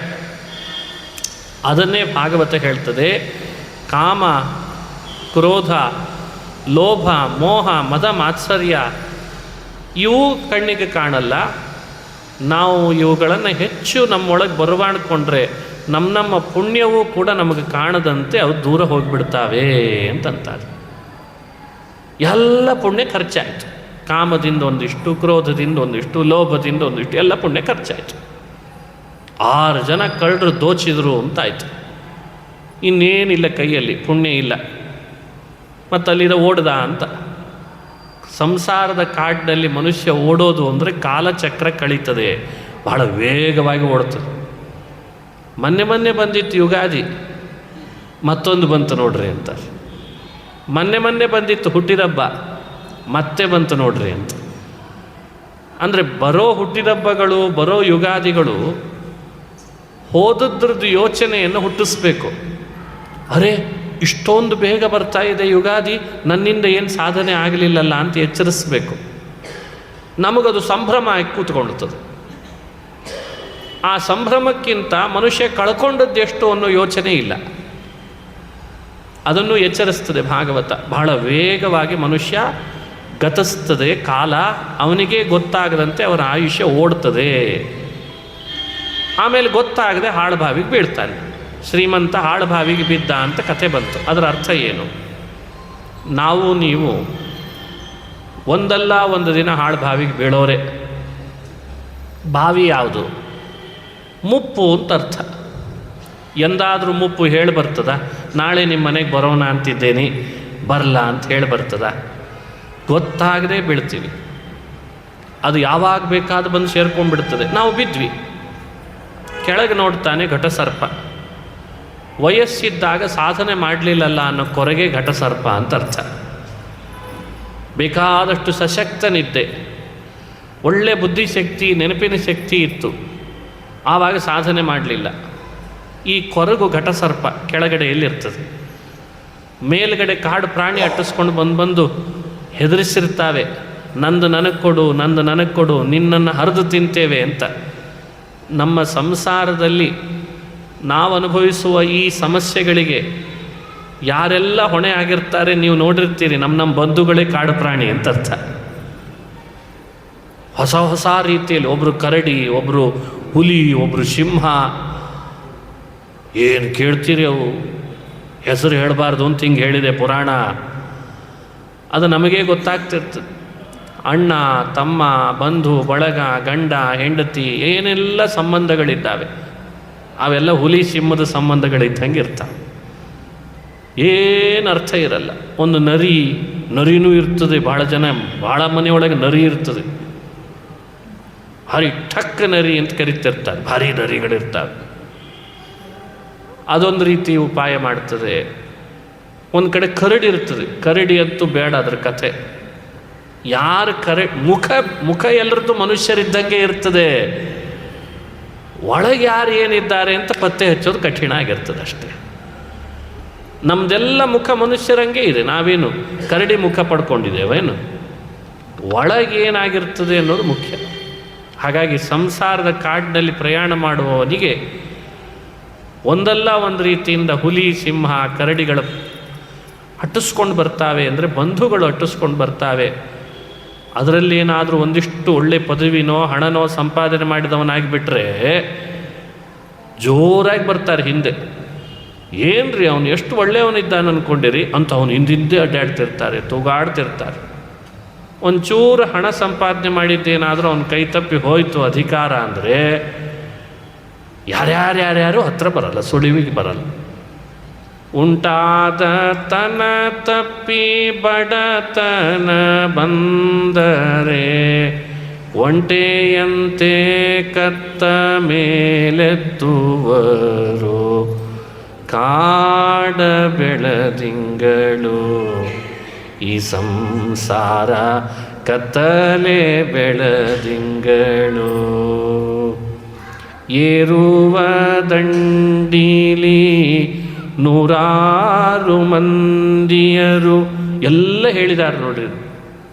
ಶ್ರೀಪಾದರಾಜರಂಥ ಮಹಾನುಭಾವರು ಬಾಲ್ಯದಿಂದ ಸನ್ಯಾಸದೊಳಗಿದ್ದು ಶಾಸ್ತ್ರ ಚಿಂತನೆ ಮಂಥನೆ ಅಂತ ಮಾಡಿ ಇದೇ ಶ್ರೀನಿವಾಸನನ್ನು 12 ವರ್ಷಕ್ಕಿಂತಲೂ ಮಿಗಿಲಾಗಿ ಪೂಜಿಸಿ ದೇವರೊಟ್ಟಿಗೆ ದಿನನಿತ್ಯ ಮಾತನಾಡಿಸಿದ ಮಹಾಯೋಗಿಗಳು ನಾವು ಅನುಭವಿಸುವ ಸಂಸಾರ ಹೇಗಿರ್ತದೆ ಅಂತ ನಮಗೆ ಪರಿಚಯಿಸ್ಲಿಕ್ಕೆ ಒಂದು ಹಾಡು ಬರೆದು ಕೊಟ್ಬಿಟ್ರು ಅವರು. ಕಾಡ ಬೆಳದಿಂಗಳು, ಈ ಸಂಸಾರ ಕತ್ತಲೆ ಬೆಳದಿಂಗಳು. ಸತ್ಯಕ್ಕೆ ಧರ್ಮನು ಲೆತ್ತವಾಡಲು ಪೋಗಿ, ಸತ್ಯಕ್ಕೆ ಧರ್ಮನು ಲೆತ್ತವಾಡಲು ಪೋಗಿ. ಲೆತ್ತ ಅಂದರೆ ಜೂಜಾಡ್ಲಿಕ್ಕೆ ಹೋದ. ಜೂಜಾಡ್ಲಿಕ್ಕೆ ಯಾರು ಹೋದ ಅಂತ ಮಹಾಭಾರತದಲ್ಲಿ ಕೇಳಿದರೆ ಧರ್ಮ ಹೋದ ಅಂತ ಎಷ್ಟು ಉತ್ಸಾಹದಿಂದ ಹೇಳ್ತಿರಲ್ಲ ಮಹಾಭಾರತದ ಕಥೆಯನ್ನು. ಧರ್ಮ ಜೂಜಾಡ್ಲಿಕ್ಕೆ ಹೋಯ್ತಂತೆ. ಇದು ಮಹಾಭಾರತದ ಕಥೆ ಅಂತಾರೆ ಶ್ರೀಪಾದರಾಜರು. ಎಂಥವರು ಎಂಥೆಂಥದಕ್ಕೆ ಕಟ್ಟು ಬೀಳ್ತಾರೆ. ಸಂಸಾರ ಕಾಡಿನಲ್ಲಿ ಬಂದಾಗ ಯಾವ್ಯಾವುದೋ ಅಂಶಕ್ಕೆ ತಮ್ಮ ತನವನ್ನು ಕಳ್ಕೊಳ್ತಾರೆ, ಹಣ ಕಳ್ಕೊಳ್ತಾರೆ, ಮುಂದೆ ಹೋಗ್ಲಿಕ್ಕಾಗದಂತೆ ಬಿಗಡಾಯಿಸ್ತಾರೆ. ಇದಕ್ಕೆಲ್ಲ ಉದಾಹರಣೆಗಳಿದ್ದಾವೆ ಅಂತಾರೆ ದಾಸರಾಯರು. ಶ್ರೀಪಾದರಾಜರು ಹೇಳಿದ ಮಾತು. ಹೀಗಾಗಿ ಇಂಥ ಕಾಡಿನೊಳಗೆ ನಮ್ಮ ಪ್ರಯಾಣ ಹೇಗಿರಬೇಕು? ಬಾವಿಗೆ ಬಿದ್ದಾಗಲೂ ಮೇಲ್ಗಡೆ ಕಾಡು ಪ್ರಾಣಿ, ಕೆಳಗೆ ಬೀಳೋಣ ಹೋಗಿ ಅಂದರೆ ಆ ಘಟ ಸರ್ಪ, ಅಲ್ಲಿರೋಣ ಅಂದರೆ ಟೊಂಗೆ ಹಿಡ್ಕೊಂಡಾಗ ಜೇನು ಹುಳ. ಛೇ ಛೇ ಛೇ ಛೇ, ಮುಪ್ಪಿನಲ್ಲಿ ಬರೋ ರೋಗಗಳೇ ಜೇನು ಹುಳ ಇದ್ದಂಗೆ ನಮಗೆಲ್ಲ. ಏನು ರೋಗಗಳು ಈಗೆಲ್ಲ ಹೊಸ ಹೊಸ ರೋಗಗಳು. ಇದು ರೋಗ ಅಂಥೇಳಿ ಪತ್ತೆ ಹಚ್ಚದೇ ಇದ್ದವ್ರು ಆರಾಮಿರ್ತಿದ್ರು ಹಿಂದೆ. ಈಗ ಅದನ್ನು ಪತ್ತೆ ಹಚ್ಚಲಿಕ್ಕೆ ಅಂತ ಟೆಸ್ಟ್ಗಳು. ಇನ್ನೂ ಬಂದಿರೋದಿಲ್ಲ ಜ್ವರ, ಮುಂದೆ ಬರಲಿಕ್ಕಿದೆ, ಅದಕ್ಕೆ ಈಗಲೇ ಟೆಸ್ಟ್ ಮಾಡಿಸ್ಬಿಡ್ರಿ ಅಂತಂತಿರ್ತಾರೆ. ಅದು ನಮಗೆ ಚೆನ್ನಾಗಿ ಪರಿಚಯ ಆಗಿದೆ ಇತ್ತೀಚೆಗೆ. ಏನು ಟೆಸ್ಟ್ಗಳು ಮಾಡಿಸಿ ನಿಮಗೆ ಇದು ಪ್ರಾಬ್ಲಮ್ ಇದೆ, ಅದು ಪ್ರಾಬ್ಲಮ್ ಇದೆ, ಸಿಂಪ್ಟಮ್ಸ್ ಸರಿ ಇಲ್ಲ, ರಕ್ತದ ಒತ್ತಡ ಜಾಸ್ತಿ ಆಗಿದೆ, ಮೂತ್ರದ ಒತ್ತಡ ಸರಿ ಇಲ್ಲ, ಅರೆ ರೇ ರೇ ಹಾರ್ಟ್ ಬೀಟ್ ಯಾಕೋ ಕಡಿಮೆ ತೋರಿಸ್ತಿದೆ, ಕಣ್ಣು ಯಾಕೋ ಮಂಜಾಗಿದೆ, ಹಲ್ಲು ಅಳಗಾಡ್ತಿದ್ದಾವೆ, ಎಲ್ಲ ಸರಿಯೋ ಪರಿಹಾರ ಹೇಳೋ ಮಾರಾಯ ಅಂತಿದ್ದೀನಿ.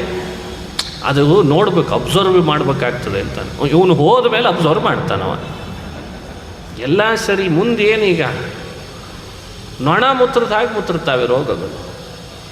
ಟೊಂಕಕ್ಕೊಂದು ರೋಗ, ಮಂಡಿ ನೋವು, ಮಂಡಿಗೊಂದು ರೋಗ, ಕಾಲಿಗೊಂದು ರೋಗ, ಕಣ್ಣಿಗೊಂದು ರೋಗ.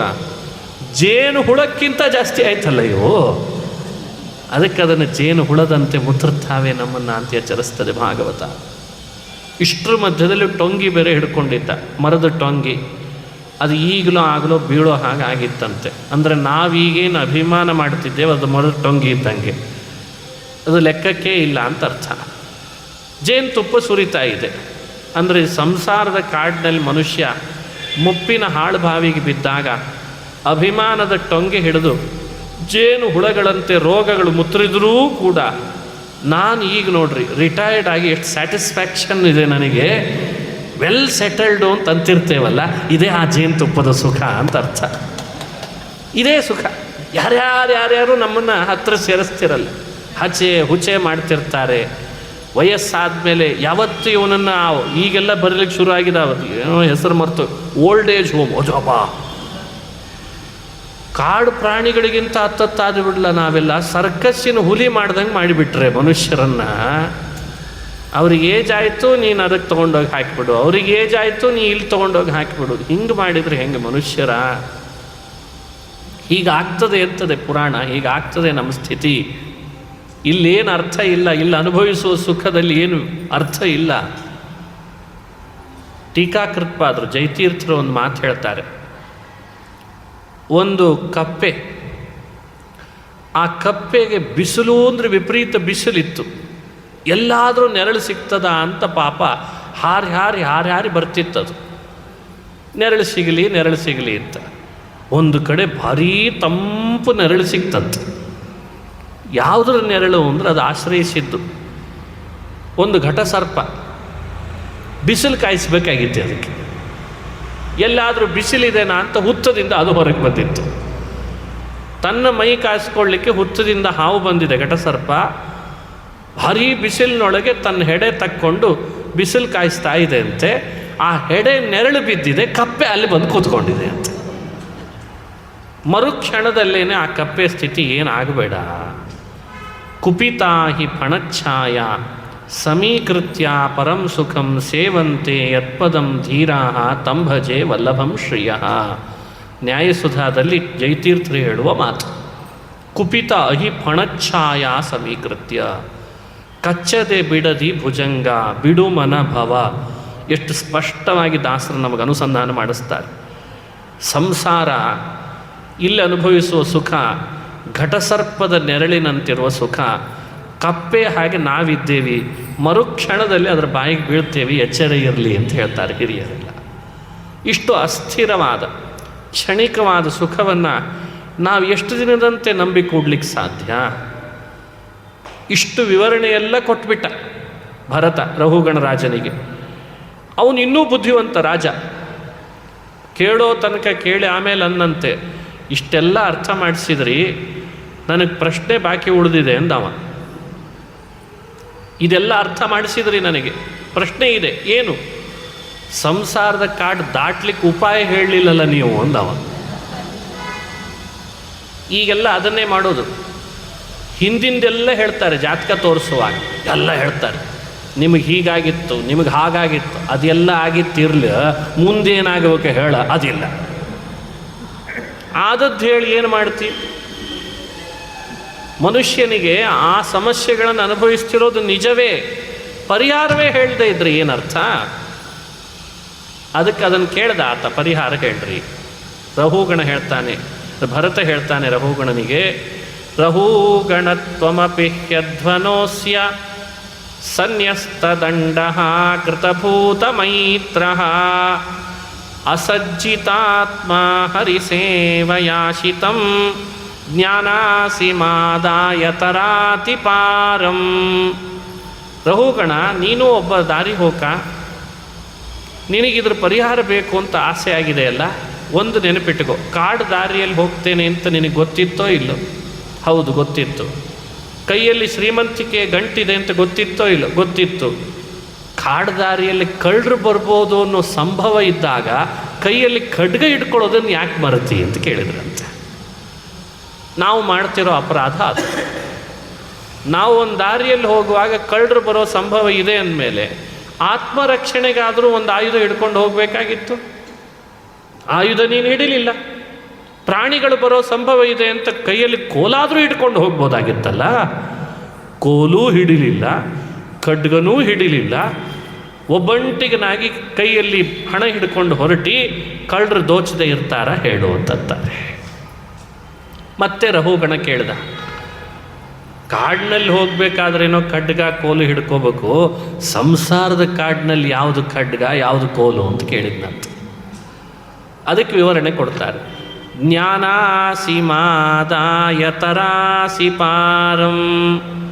ನೋಡಿ, ಸಂಸಾರದ ಕಾಡು ದಾರಿ ದಾಟಬೇಕು, ಆ ವೈಕುಂಠದ ಊರಿಗೆ ನಾವು ತಲುಪಬೇಕು ಅಂದರೆ ಜ್ಞಾನದ ಖಡ್ಗವೇ ಮನುಷ್ಯನಿಗೆ ಅತ್ಯಂತ ಮುಖ್ಯ ಅಂತ ಹೇಳ್ತದೆ ಭಾಗವತ. ಜ್ಞಾನದ ಖಡ್ಗ ಕೈಯಲ್ಲಿ ಧರಿಸ್ಬೇಕಂತ. ತೀಕ್ಷ್ಣದ ಅಂಚು ಅದು ಫಳಫಳ ಹೊಳಿತಿರಬೇಕು. ಕೈಯಲ್ಲಿ ಖಡ್ಗ ಫಳಫಳ ಹೊಳಿತಿದೆ, ತೀಕ್ಷ್ಣ ಇದೆ ಅಂದರೆ ಹತ್ತಿರ ಬರಲಿಕ್ಕೆ ಹೆದರ್ತಾರೆ ಕಳ್ಳರು. ಕಾಮ ಹೆದರ್ತಾನೆ, ಕ್ರೋಧ ಹೆದರ್ತಾನೆ, ಲೋಭ ಹೆದರ್ತಾನೆ. ಯಾರೊಳಗೆ ಬರಲಿಕ್ಕೆ? ಜ್ಞಾನದ ಖಡ್ಗ ಯಾರ ಹತ್ರ ಇದೆ ಅವನ ಹತ್ರ ಬರಲಿಕ್ಕಂತ. ನಾವು ಖಡ್ಗನೇ ಹಿಡಿಲಿಲ್ಲ, ನಿರಾಯುಧರಾದರೆ ನಮ್ಮನ್ನು ಕಾಮಕ್ರೋಧಗಳು ಮುತ್ತುರ್ತಾವೆ ಅಂತದೆ ಭಾಗವತ. ಇದನ್ನು ಯೋಚನೆ ಮಾಡಿ ನಡಿಬೇಕು. ಅದಕ್ಕೆ ಆತ ಕೇಳ್ದ, ಸರಿ ಖಡ್ಗ ತೀಕ್ಷ್ಣ ಆಗಬೇಕು ಅಂತ ಅಂತಿದ್ರಿ, ಕೆಲವರು ಜ್ಞಾನ ಪಡೆದರೂ ಕಾಮಕ್ರೋಧಗಳಿಗೆ ವಶರಾಗ್ತಾರಲ್ಲ, ಅವಾಗ ಏನು ಮಾಡ್ತಾರೆ ಅಂತ. ಅವಾಗೇನದು? ಅದಕ್ಕೆ ಈತ ಹೇಳ್ದ, ಜ್ಞಾನ ಪಡೆದವರು ಕೂಡ ಯಾಕೆ ಕಾಮಕ್ರೋಧಗಳಿಗೆ ಒಳಗಾಗ್ತಾರೆ ಅಂದರೆ ಅದನ್ನು ಒರೆಗಲ್ಲಿಗೆ ಹಚ್ಚಿ ತಿಕ್ಕಿ ತೀಕ್ಷ್ಣ ಮಾಡಿಲ್ಲ, ಅದಕ್ಕೆ ಒಳಗಾಗ್ತಾರೆ ಅಂತಂದ್ರಂತೆ. ಒರೆಗಲ್ಲು ಯಾವುದು? ಹರಿಸೇವೆ, ಗುರುಗಳ ಸೇವೆನೇ ಒರೆಗಲ್ಲಂತೆ. ಹರಿಸೇವಯಾಶಿತಂ ಜ್ಞಾನಾಸಿ ಮಾದಾಯ ತರಾತಿ ಪಾರಂ. ಹರಿಗುರು ಸೇವಾ ಅನ್ನೋ ಒರೆಗಲ್ಲಿಗೆ ಹಚ್ಚಿ ಜ್ಞಾನದ ಖಡ್ಗವನ್ನು ತೀಕ್ಷ್ಣಗೊಳಿಸಿದರೆ ಆ ಖಡ್ಗ ಮನುಷ್ಯನನ್ನು ಕಾಮಕ್ರೋಧಗಳೆಲ್ಲ ಹೆದರಿ ದೂರ ಹೋಗೋ ಹಾಗೆ ಮಾಡುತ್ತದೆ, ಅದು ಅವನನ್ನು ಉದ್ಧಾರ ಮಾಡುತ್ತದೆ ಅಂತ ಹೇಳ್ತಾರೆ. ಕೃತಭೂತ ಮೈತ್ರ. ಪ್ರತಿಯೊಬ್ಬ ವ್ಯಕ್ತಿ ಎಲ್ಲ ಪ್ರಾಣಿಗಳ ಮೇಲೆ, ಪಶು ಪಕ್ಷಿ ಪ್ರಾಣಿಗಳ ಮೇಲೆ ತೋರುವ ದಯೆ ಇದೆಯಲ್ಲ, ಅದು ಬಹಳ ದೊಡ್ಡ ದಂಡ ಅಂತ ಅನ್ನಿಸ್ಕೊಳ್ತದಂತೆ. ನಾವು ತೋರುವ ಪ್ರಾಣಿ ದಯೆ ಅದು ದಂಡ ಇದ್ದ ಹಾಗೆ. ಗುರುಗಳ ಸೇವೆಯನ್ನು ಮಾಡಿ ಸಂಪಾದಿಸುವ ಜ್ಞಾನ ಇದೆಯಲ್ಲ, ಅದು ಖಡ್ಗ ಇದ್ದ ಹಾಗೆ. ಒಂದು ಖಡ್ಗ, ಇನ್ನೊಂದು ದಂಡ, ಎರಡನ್ನು ಇಟ್ಕೊಂಡು ಸಂಸಾರದ ಕಾಡುದಾರಿಯನ್ನು ನಿರ್ಭಯವಾಗಿ ದಾಟ್ಲಿಕ್ಕೆ ಬರ್ತದೆ ಅನ್ನೋ ಉಪಾಯ ಭರತ ರಹುಗಣನಿಗೆ ಹೇಳ್ದ ಅಂತದೆ. ಹೀಗೆ ರಹುಗಣ ಭರತನ ಸಂವಾದದಲ್ಲಿ ಬಂದ ಈ ತತ್ವೋಪದೇಶವನ್ನು ಚೆನ್ನಾಗಿ ನಾವು ಮನನ ಮಾಡಬೇಕು. ಇದು 5ನೇ ಸ್ಕಂದದಲ್ಲಿ ಬಂದದ್ದು ವಿಶೇಷ. ಇನ್ನು 5ನೇ ಸ್ಕಂದದಲ್ಲಿ ಬ್ರಹ್ಮಾಂಡ ಅಂದರೆ ಭೂಗೋಳ ಮತ್ತು ಖಗೋಳ ಅಂತ ಎರಡು, ಅವುಗಳನ್ನು ವಿಭಾಗ ಮಾಡಿ ವಿಸ್ತಾರವಾಗಿ ಅಲ್ಲಲ್ಲಿರುವ ಭಗವಂತನ ರೂಪಗಳು. ಭೂಗೋಳ ಅಂತಂದಾಗ ಭೂಮಿಯ ಮಧ್ಯದಲ್ಲಿರುವ ಮೇರು ಪರ್ವತ, ಆ ಮೇರು ಪರ್ವತದ ಸುತ್ತಲೂ ಇರುವಂತಹ ದ್ವೀಪ 7, ಒಂದು ದ್ವೀಪ ಮತ್ತೊಂದು ಸಮುದ್ರ, ಮತ್ತೊಂದು ದ್ವೀಪ ಮಗದೊಂದು ಸಮುದ್ರ ಅಂತ 7 ದ್ವೀಪ 7 ಸಮುದ್ರಗಳು. ಒಂದೊಂದು ದ್ವೀಪದಲ್ಲಿರುವಂಥ ಅನೇಕ ವರ್ಷಗಳು, ಆ ವರ್ಷಗಳಲ್ಲಿ ಭಗವಂತನ ರೂಪಗಳಿದ್ದಾವೆ, ಅವುಗಳನ್ನು ಆರಾಧಿಸುವಂಥ ಮಂತ್ರ, ಅಲ್ಲಿರುವ ಪ್ರಜೆಗಳು, ಅದರ ವಿಸ್ತಾರವನ್ನು ವ್ಯಾಖ್ಯಾನ ಮಾಡ್ತಾ ಬರ್ತಾರೆ ಭಾಗವತದ. ಭೂಗೋಳ ಹೆಚ್ಚು ಹೇಳಿದ್ದಾರೆ, ಖಗೋಲವನ್ನೂ ಹೇಳಿದ್ದಾರೆ ಒಂದಿಷ್ಟು. ಇದೆಲ್ಲ ಏನಿದು ಅಂತಂದ ಪರೀಕ್ಷಿತ್ ರಾಜ. ಇದನ್ನು ಒಂದೇ ಮಾತಿನಲ್ಲಿ ನಾವು ನೆನಪಿಟ್ಟುಕೊಳ್ಬೇಕಾದ್ರೆ ಇದು ಏನಿದು? ಅದಕ್ಕೆ ಅವರಂತಾರೆ ಶುಕಮುನಿಗಳು, ಭೂದ್ವೀಪ ವರ್ಷ ಸರಿದದ್ರಿ ನಭಸ್ಸಮುದ್ರ ಪಾತಾಳದಿಂಗ್ ನರಕ ಭಾಗಣ ಲೋಕ ಸಂಸ್ಥಂ. ಭೂಮಿ, ದ್ವೀಪ, ನದಿಗಳು, ಪರ್ವತಗಳು, ಸಮುದ್ರ, ಇವೆಲ್ಲದರ ವಿಶಾಲವಾದ ವರ್ಣನೆ ಇದೆಯಲ್ಲ, ಈ ವಸ್ತುಗಳೆಲ್ಲ ಏನಿವು? ಭಗವಂತನ ಸ್ಥೂಲ ರೂಪ ಅಂತ ತಿಳಿ ಅಂತಂದ್ರಂತ. ಸ್ಥೂಲಂ ವಪುಹು ಸಕಲ ಜೀವನಿಕಾಯ ಧಾಮ್ನಃ. ಇದು ಭಗವಂತನ ಸ್ಥೂಲ ರೂಪ ಅಂತ ಧ್ಯಾನ ಮಾಡು ಅಂತ ಹೇಳಿಕೊಟ್ಬಿಟ್ರು. ಹಾಗಾಗಿ ಇದಿಷ್ಟರ ವರ್ಣನೆಯನ್ನು ಸ್ಥೂಲ ರೂಪದ ವರ್ಣನೆ ಅಂತ ಅನುಸಂಧಾನ ಮಾಡ್ತಾರೆ. ಹೀಗೆ ಭೂಗೋಳ ಖಗೋಳ ವಿವರಣೆ ಕೊಡ್ತಾ ನರಕದ ಪರಿಚಯ ಮಾಡಿಸಿದ್ರಂತೆ. ಪರೀಕ್ಷಿತ್ ರಾಜ ಕೇಳ್ದ, ನರಕದ ಬಗ್ಗೆ ಹೇಳ್ರಿ ಅಂತ. ಮನುಷ್ಯನ ಆಯುಷ್ಯ ಪೂರ್ಣ ಮುಗಿದ್ರು ನರಕದ ಬಗ್ಗೆ ಪೂರ್ಣ ಹೇಳಲಿಕ್ಕಾಗಲ್ಲ ಅಂದರು ಅವರು. ಅಷ್ಟಿದೆ ಅಂತೆ ನರಕದ್ದು. ಈಗ ಇನ್ನೂ ಒಂದೆರಡು ಹೊಸದು ಕಟ್ತಿದ್ದಾರೆ ಕನ್ಸ್ಟ್ರಕ್ಷನ್ ಮಾಡಿ ಅಂತಂತಿದ್ರು ಒಬ್ರು ಹಾಸ್ಯ ಮಾಡಲಿಕ್ಕೆ. ಯಾಕೆ ಪಾಪ ಹೊಸದಾಗ್ತಾ ಇದೆ ಅಲ್ಲ. ಅಂತೂ ನರಕಗಳು ಬಹಳ ಇದ್ದಾವೆ. ಅದರಲ್ಲಿ 28 ನರಕಗಳ ಪರಿಚಯ ಮಾಡಿಸೋಣ ಅಂತ 28 ಥರದ ನರಕಗಳನ್ನು ಹೇಳ್ತಾರೆ. ತಮಸ್ಸು, ಅಲ್ಲಿರುವ ತಾಮಿಸ್ರ ಅಂತಿದೆ, ಅಂಧ ತಾಮಿಸ್ರ, ರೌರವ, ಕೃಮಿ ಭೋಜನ, ಕುಂಭೀಪಾಕ, ವಜ್ರಕಂಟಕ. ಹೆಸರು ಹೆಂಗಿಟ್ಟಿದ್ದಾರೆ ನೋಡ್ರಿ. ಹಾಸ್ಯಕ್ಕೆ ಹೇಳ್ತಿದ್ದೇನೆ, ಯಾರು ಈ ಹೆಸರನ್ನು ಮನೆಗೆ ಇಡ್ಲಿಕ್ಕೆ ಹೋಗಬೇಡ್ರಿ ಅಂತ. ಏನೋ ವಜ್ರಕಂಟಕ ಅಂತ ಭಾರಿ ಚೆನ್ನಾಗಿದೆ ಅಂತ ಹೆಸರು ಇಡ್ಲಿಕ್ಕೆ ಹೋಗ್ಬಾರ್ದು. ಕುಂಭೀಪಾಕ ಅಂತ, ಏನು ಕುಂಭೀಪಾಕ ಅಂದ್ರೆ ಏನು ನರಕ ಅದು. ಅಲ್ಲಿ ಹಾಕೋದು ಯಾರನ್ನ? ದೊಡ್ಡ ಬಾಂಡ್ಲೆ, ಕಬ್ಬಿಣದ ಬಾಂಡ್ಲೆ, ಉಸುಕು ಹಾಕ್ತಾರೆ, ಮರಳು ಹಾಕಿ ಅದನ್ನು ಕುದಿಸ್ತಿರ್ತಾರೆ. ಈ ಸ್ಥೂಲ ಶರೀರ ಮನುಷ್ಯ ದೇಹ ಬಂದಾಗ ಇದನ್ನು ತೀರ್ಥ ಕ್ಷೇತ್ರಗಳಿಗೆ ಪರ್ಯಟನೆ ಮಾಡಿ ಸಾರ್ಥಕ ಮಾಡಿಕೊಳ್ಬೇಕು. ಯಾರ ಆ ದೇಹವನ್ನು ತೀರ್ಥಕ್ಷೇತ್ರಗಳ ಪರ್ಯಟನೆ ಮಾಡದೆ, ತಂದೆ ತಾಯಂದ್ರ ಸರಿಯಾಗಿ ಸೇವೆ ಮಾಡದೆ, ಗುರು ಹಿರಿಯರನ್ನು ಸೇವಿಸದೆ ಆ ದೇಹ ಹಾಗೇ ಇಟ್ಕೊಳ್ತಾರಲ್ಲ, ಅವರಿಗೆಲ್ಲ ಕುಂಭೀಪಾಕದಲ್ಲಿ ಹಾಕ್ತಾರಂತೆ.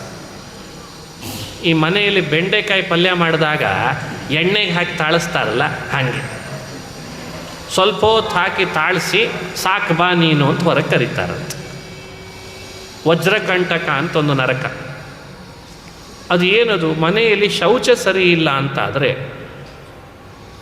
ಒಂದೊಂದು ಮೊಳೆಗಳು ವಜ್ರದಷ್ಟು ಕಠೋರವಾಗಿರ್ತಾವಂತೆ. ಮೊಳೆ,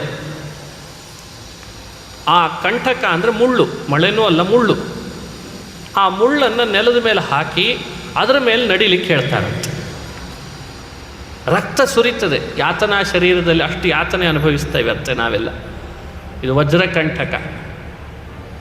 ಹೀಗೆ ಇದ್ರದ್ದು ವಿಸ್ತಾರವಾಗಿ ಹೇಳ್ತಾರೆ. ರೌರವ ಅಂತದು. ರೌರವ ಅಂದ್ರೆ ರುರು ಅನ್ನೋ ಹೆಸರಿನ ಒಂದು ಹೆಬ್ಬಾವು.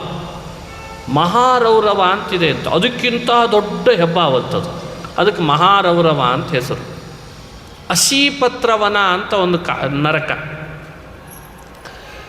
ಒಂದೊಂದು ಎಲೆಗಳು ಖಡ್ಗದಷ್ಟು ತೀಕ್ಷ್ಣ ಅಂಚಿನಿಂದ ಕೂಡಿವೆ ಅಂತೆ.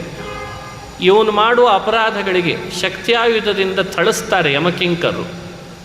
ಆ ಥಳಿಸಿದ್ದಕ್ಕೆ ಈತ ಓಡ್ಲಿಕ್ಕೆ ಶುರು ಮಾಡ್ತಾನೆ. ಓಡಿದರೆ ಆ ಕಾಡಿನಲ್ಲಿ ಹೋಗಬೇಕು. ಅಶೀಪತ್ರವನದ ಆ ಎಲೆಗಳೆಲ್ಲ ಇವನ ದೇಹವನ್ನು ಹರಿತಾವಂತೆ, ಖಡ್ಗದಂತೆ ಹರಿತಾವಂತೆ.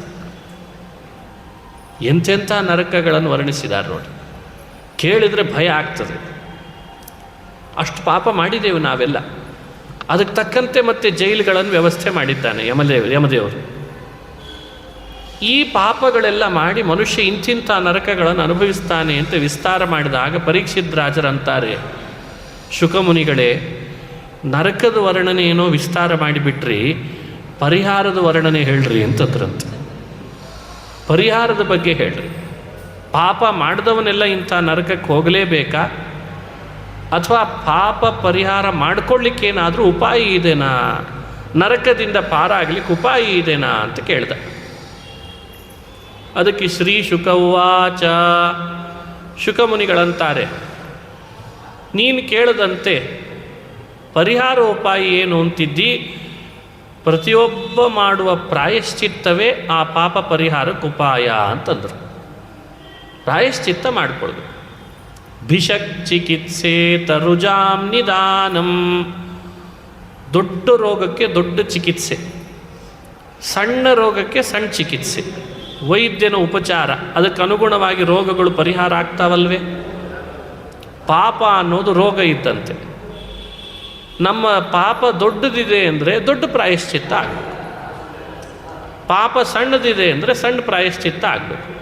ಅಂತೂ ಇಂತೂ ಮನುಷ್ಯ ಚಿಕಿತ್ಸೆ ಮಾಡಿಸ್ಕೊಂಡಂತೆ ಪಾಪಕ್ಕೆಲ್ಲ ಪ್ರಾಯಶ್ಚಿತ್ತ ಮಾಡ್ಕೊಳ್ತಾ ಬಂದರೆ ಮಾತ್ರ ಅವನಿಗೆ ಆ ರೋಗ ಪರಿಹಾರ ಆಗ್ತದೆ ಅಂತ ಮೊದಲು ಉತ್ತರ ಕೊಟ್ಟರು.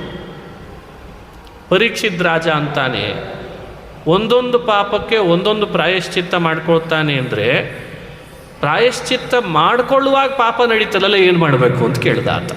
ಭಾಳ ಬುದ್ಧಿವಂತ. ಪ್ರಾಯಶ್ಚಿತ್ತ ಮಥೋಪಾರ್ಥ.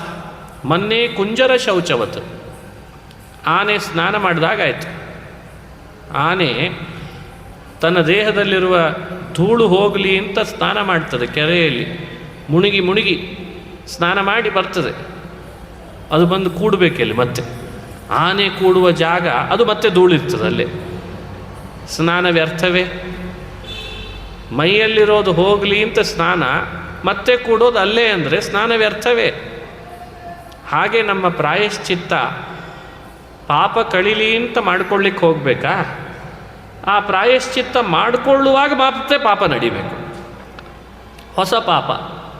ಹಾಗಾದರೆ ಮನುಷ್ಯನಿಗೆ ಪಾಪದಿಂದ ನಿವೃತ್ತಿನೇ ಇಲ್ಲ. ಪ್ರಾಯಶ್ಚಿತ್ತ ಮಾಡಿ ಮಾಡಿ ಮಾಡಿ ಮತ್ತೆ ಮತ್ತೆ ಪಾಪಗಳು ಸುಳಿಯಲ್ಲೇ ಸಿಲುಕಿದ. ಅದಕ್ಕೇನು ಪರಿಹಾರ ಅಂತ ಕೇಳಿದ ಪರೀಕ್ಷಿತ್ ರಾಜ. ಶುಕಾಚಾರ್ಯರು ಎಂಥ ಅದ್ಭುತ ಮಾತನಾಡ್ತಾರೆ. ಪರೀಕ್ಷಿತ್ ರಾಜ, ನಾನು ಹೇಳಿದ ಪ್ರಾಯಶ್ಚಿತ್ತ ಅಂಥಿಂಥದ್ದಲ್ಲ, ಎಲ್ಲ ಪಾಪಕ್ಕೂ ಒಂದೇ ಪ್ರಾಯಶ್ಚಿತ್ತ, ಅದು ಮಾಡುವಾಗ ಮತ್ತೆ ಪಾಪ ನಡೆಯುವ ಸಂಭವ ಇಲ್ಲ ಅಂತಂತಾರೆ. ಇದು ನೋಡಿ ಅಭಯ ಕೊಟ್ಟರು ಅವರು. ಓ, ಅಂಥ ಪ್ರಾಯಶ್ಚಿತ್ತ ಇದೆನಾ ಅಂತ ಈಗೆಲ್ಲ ಕಂಡು ಹಿಡ್ದಿರ್ತಾರೆ. ಆಲ್ ಇನ್ ಒನ್ ಅಂತ ಕೊಡ್ತಾರೆ ಈಗ, ಎಲ್ಲದಕ್ಕೂ ಇದು ಒಂದೇ ಅಂತ. ಸಣ್ಣ ಉದಾಹರಣೆ ಸುಮ್ಮನೆ, 3 in 1 ಒಂದು ಮಾತ್ರೆ ಕಂಡುಹಿಡಿದಿರ್ತಾರೆ. ತಲೆನೋವಿಗೂ ಅದೇ, ನೆಗಡಿಗೂ ಅದೇ, ಜ್ವರಕ್ಕೂ ಅದೇ. 3 in 1 ಅಂತ. ಇವ್ರದ್ದೇ ಇಷ್ಟು ಬುದ್ಧಿ ಇದೆ ಅಂದರೆ ಅವನಿಗೆ ಎಷ್ಟಿರಬೇಡ ಭಗವಂತನಿಗೆ. ಆಲ್ ಇನ್ ಒನ್, ಎಲ್ಲ ಪಾಪಗಳಿಗೆ ಒಂದೇ ಪ್ರಾಯಶ್ಚಿತ್ತ ಅಂತದ್ದು. ಏನದು? ಸಕೃನ್ ಮನಃ ಕೃಷ್ಣ ಪದಾರವಿಂದಯೋ ನಿವೇಶಿತಂ ತದ್ಗುಣರಾಗಿಯೈರಿಹ ನ ತೇಯಮಂ ಪಾಶಭೃತಶ್ಚ ತದ್ಭಟಾನ್ ಸ್ವಪ್ನೇಪಿ ಪಶ್ಯಂತಿ ಚೀರ್ಣ ನಿಷ್ಕೃತಾಃ. ಸಕೃನ್ ಮನಃ ಕೃಷ್ಣ ಪದಾರವಿಂದಯೋ ಅಂತಾರೆ. ನಾವು ನಮ್ಮ ಪಾಪಗಳಿಗೆ ಪ್ರಾಯಶ್ಚಿತ್ತ ಮಾಡ್ಕೊಳ್ಳೋದು ಅಂದ್ರೆ ಏನು ಅಂತ ಕೇಳಿದೆಯಲ್ಲ, ಒಂದು ಬಾರಿ ಆದರೂ ಮನಸ್ಸನ್ನು ಪರಮಾತ್ಮನ ಪಾದಗಳಲ್ಲಿ ನೆಲೆಗೊಳಿಸು, ಅದೇ ಪ್ರಾಯಶ್ಚಿತ್ತ ಅಂತ. ಒಂದು ಸಲ ಮಾಡಿ ನೋಡೋಣ. ಆ ಭಗವಂತನ ಪಾದದಲ್ಲಿ ಮನಸ್ಸನ್ನು ಸ್ಥಿರಗೊಳಿಸು, ಎಲ್ಲ ಪಾಪಗಳು ಕಳೆಯಲಿಕ್ಕೆ ಇದು ದೊಡ್ಡ ಆಯುಧ ಅಂತ. ಹರಿನಾಮದ ಸ್ಮರಣೆ, ಹರಿಪಾದದ ಸ್ಮರಣೆ. ಯಾರು ಹರಿಪಾದ ಸ್ಮರಣೆಯನ್ನು ಮನಸ್ಸಿನಿಂದ ಮಾಡ್ತಾರೆ ಸ್ಥಿರವಾಗಿ, ಅವರ ಪಾಪಗಳು ಪರಿಹಾರ ಆಗೇ ಆಗ್ತದೆ ಅಂತ ನಿಶ್ಚಿತವಾಗಿ ಹೇಳ್ತಾರೆ ಶುಕಮುನಿಗಳು. ಖಾತ್ರಿಪಡಿಸಿ ಹೇಳ್ತಾರೆ, ಉದಾಹರಣೆ ಕೊಟ್ಟು ಹೇಳ್ತಾರೆ. ನೋಡು, ನಿನಗೊಂದು ಉದಾಹರಣೆ ಕೊಡ್ತೇನೆ. ಹಿಂದೊಬ್ಬ ಅಜಾಮಿಳ ಅಂತಿದ್ದ. ದಾಸೀಪತಿರಜಾಮಿಳ ಕಾನ್ಯ ಕುಬ್ಜೆ ದ್ವಿಜ ಕಶ್ಚಿತ್ ದಾಸೀಪತಿರಜಾಮಿಳ. ಕಾನ್ಯಕುಬ್ಜ ಅಂತೊಂದು. ಕಾನ್ಯಕುಬ್ಜ ಅಂದರೆ ಯಮುನಾ ನದಿ 2 ಭಾಗವಾಗಿ ಹರಿತಾಳೆ. ಅದರ ಮಧ್ಯದಲ್ಲಿ ಬರುವಂಥ ಒಂದು ದ್ವೀಪಕ್ಕೆ ಕಾನ್ಯಕುಬ್ಜ ಅಂತ ಕರೆದಿದ್ದಿದೆ ಅಂತೆ. ಅಲ್ಲಿ ವಾಸ ಮಾಡಿಕೊಂಡು ಒಬ್ಬ ವಿಪ್ರ ಇದ್ದ. ಅವನಿಗೆ ಒಬ್ಬಳು ದಾಸಿಯ ಸಂಪರ್ಕ. ಹಾಗಾಗಿ ಪತಿತನಾದ. ಮೊದಲೆಲ್ಲ ಒಳ್ಳೆ ಅಧ್ಯಯನಶೀಲ, ಆಮೇಲೆ ಪತಿತನಾದ ಮಾಧವನಂತೆ. ಶ್ರೀನಿವಾಸ ಕಲ್ಯಾಣದಲ್ಲಿ ಕಥೆ ಬರ್ತದೆ, ಮಾಧವ ಹಾಗೆ ಅವನು ಒಬ್ಬ. ಆಮೇಲೆ ಮುಂದುವರಿತು, ಸಂಸಾರ ಮುಂದುವರಿಸಿದ. ಅವನಿಗೊಬ್ಬ ಮಗ ಹುಟ್ಟಿದ. ಬೇರೆ ಬೇರೆ ಮಕ್ಕಳು ಇದ್ದರು, ಕೊನೆಗೊಬ್ಬ ಮಗ ಇದ್ದ. ಅವನಿಗೊಬ್ಬ ನಾರಾಯಣ ಅಂತ ಹೆಸರು ಬೇರೆ ಇಟ್ಟಿದ್ದ. 80ಕ್ಕಿಂತ ಹೆಚ್ಚು ವಯಸ್ಸಾಯ್ತು ಅವನಿಗೆ. 70ಕ್ಕೆ ಒಂದು 10 ಸೇರಿಸ್ರಿ, 80ರಷ್ಟು ವಯಸ್ಸು. 88 ಅಂತ ಹೇಳಿದೆ, ಅಷ್ಟಾಶೀತಿ ಅಂತ ಹೇಳಿದೆ. ಅಷ್ಟು ವಯಸ್ಸಾದಾಗ ಹಣ್ಣು ಮುದುಕನಾದ. ದೇಹ ಜರ್ಜರಿತಾಯಿತು. ಮನೆ ಅಂಗಳದಲ್ಲಿ ಮಲಗಿದಾನೆ. ಈಗಲೂ ಆಗಲೂ ಹೋಗಬೇಕಾಗಿದೆ. ಆಕಾಶದಲ್ಲಿ ಯಮಕಿಂಕರರು ಬಂದಿದ್ದಾರೆ, ಪಾಶ ಹಾಕಲಿಕ್ಕೆ ನಿಂತಿದ್ದಾರೆ. ಯಮದೇವರು ಹೇಳಿ ಕಳಿಸಿದ್ದಾರೆ, ಎಳ್ಕೊಂಡು ಬರ್ರಿ ಒಂದು ಮುಗಿದಿದೆ ಅಂತ. ವ್ಯಾಲಿಡಿಟಿ ಮುಗಿದ ಮೇಲೆ ಮೊಬೈಲೇ ವರ್ಕ್ ಮಾಡಲ್ಲ. ಇನ್ನು ಇವನೇನು ಕೆಳಗಿರೋದು, ವ್ಯಾಲಿಡಿಟಿ ಮುಗೀತು ಅಂತ ಅರ್ಥ. ಅನ್ಲಿಮಿಟೆಡ್ ಟಾಕ್ ಟೈಮ್ ಅಂತ ಯಾವುದು ಇಲ್ಲ ಇಲ್ಲಿ ವ್ಯವಸ್ಥೆ. ಮನುಷ್ಯ ದೇಹ ಅನ್ಲಿಮಿಟೆಡ್ ಅಂತ ಭಾವಿಸಿದ್ದೀವಿ ನಾವೆಲ್ಲ. ಅಗ್ದಿ ಲಿಮಿಟೆಡ್ ಅಂದರೆ ಇರೋದೇ ಮನುಷ್ಯ ದೇಹ, ನೆನಪಿರಬೇಕು ಯಾವಾಗಲೂ. ಹಾಗಾಗಿ ಅವನು ಟಾಕ್ ಟೈಮ್ ಮುಗಿದಿದೆ, ಕರ್ಕೊಂಬರ್ರಿ ಅಲ್ಲಿ ಅಂತಂದರು. ಇಲ್ಲಿ ಪ್ಯಾಕೇಜ್ ಸಿಸ್ಟಮ್ ಇರಲ್ಲ. ಮತ್ತೊಂದು ಹೊಸ ಪೋಸ್ಟ್ ಪೇಡ್ ತೊಗೊಳ್ತೀನಿ ಅಂದರೆ ಅವಕಾಶ ಇಲ್ಲ. ಸಿಮ್ ಚೇಂಜ್ ಮಾಡ್ತೀನಿ ಅಂದರೆ ಅವಕಾಶ ಇಲ್ಲ. ನಾನು BSNLನಿಂದ ಇನ್ನೊಂದು ಕಂಪ್ನಿಗೆ ಹೋಗ್ತೀನಿ ಅಂದರೆ ಅವಕಾಶ ಇಲ್ಲ.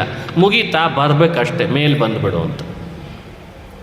ಹಗ್ಗ ಹಾಕಿ ಎಳಿಬೇಕಿನ್ನು, ಯಮಪಾಶ ಹಾಕಿ ಎಳಿಲಿಕ್ಕೆ ಅಂತ ಬಂದು ನಿಂತಿದ್ದಾರೆ.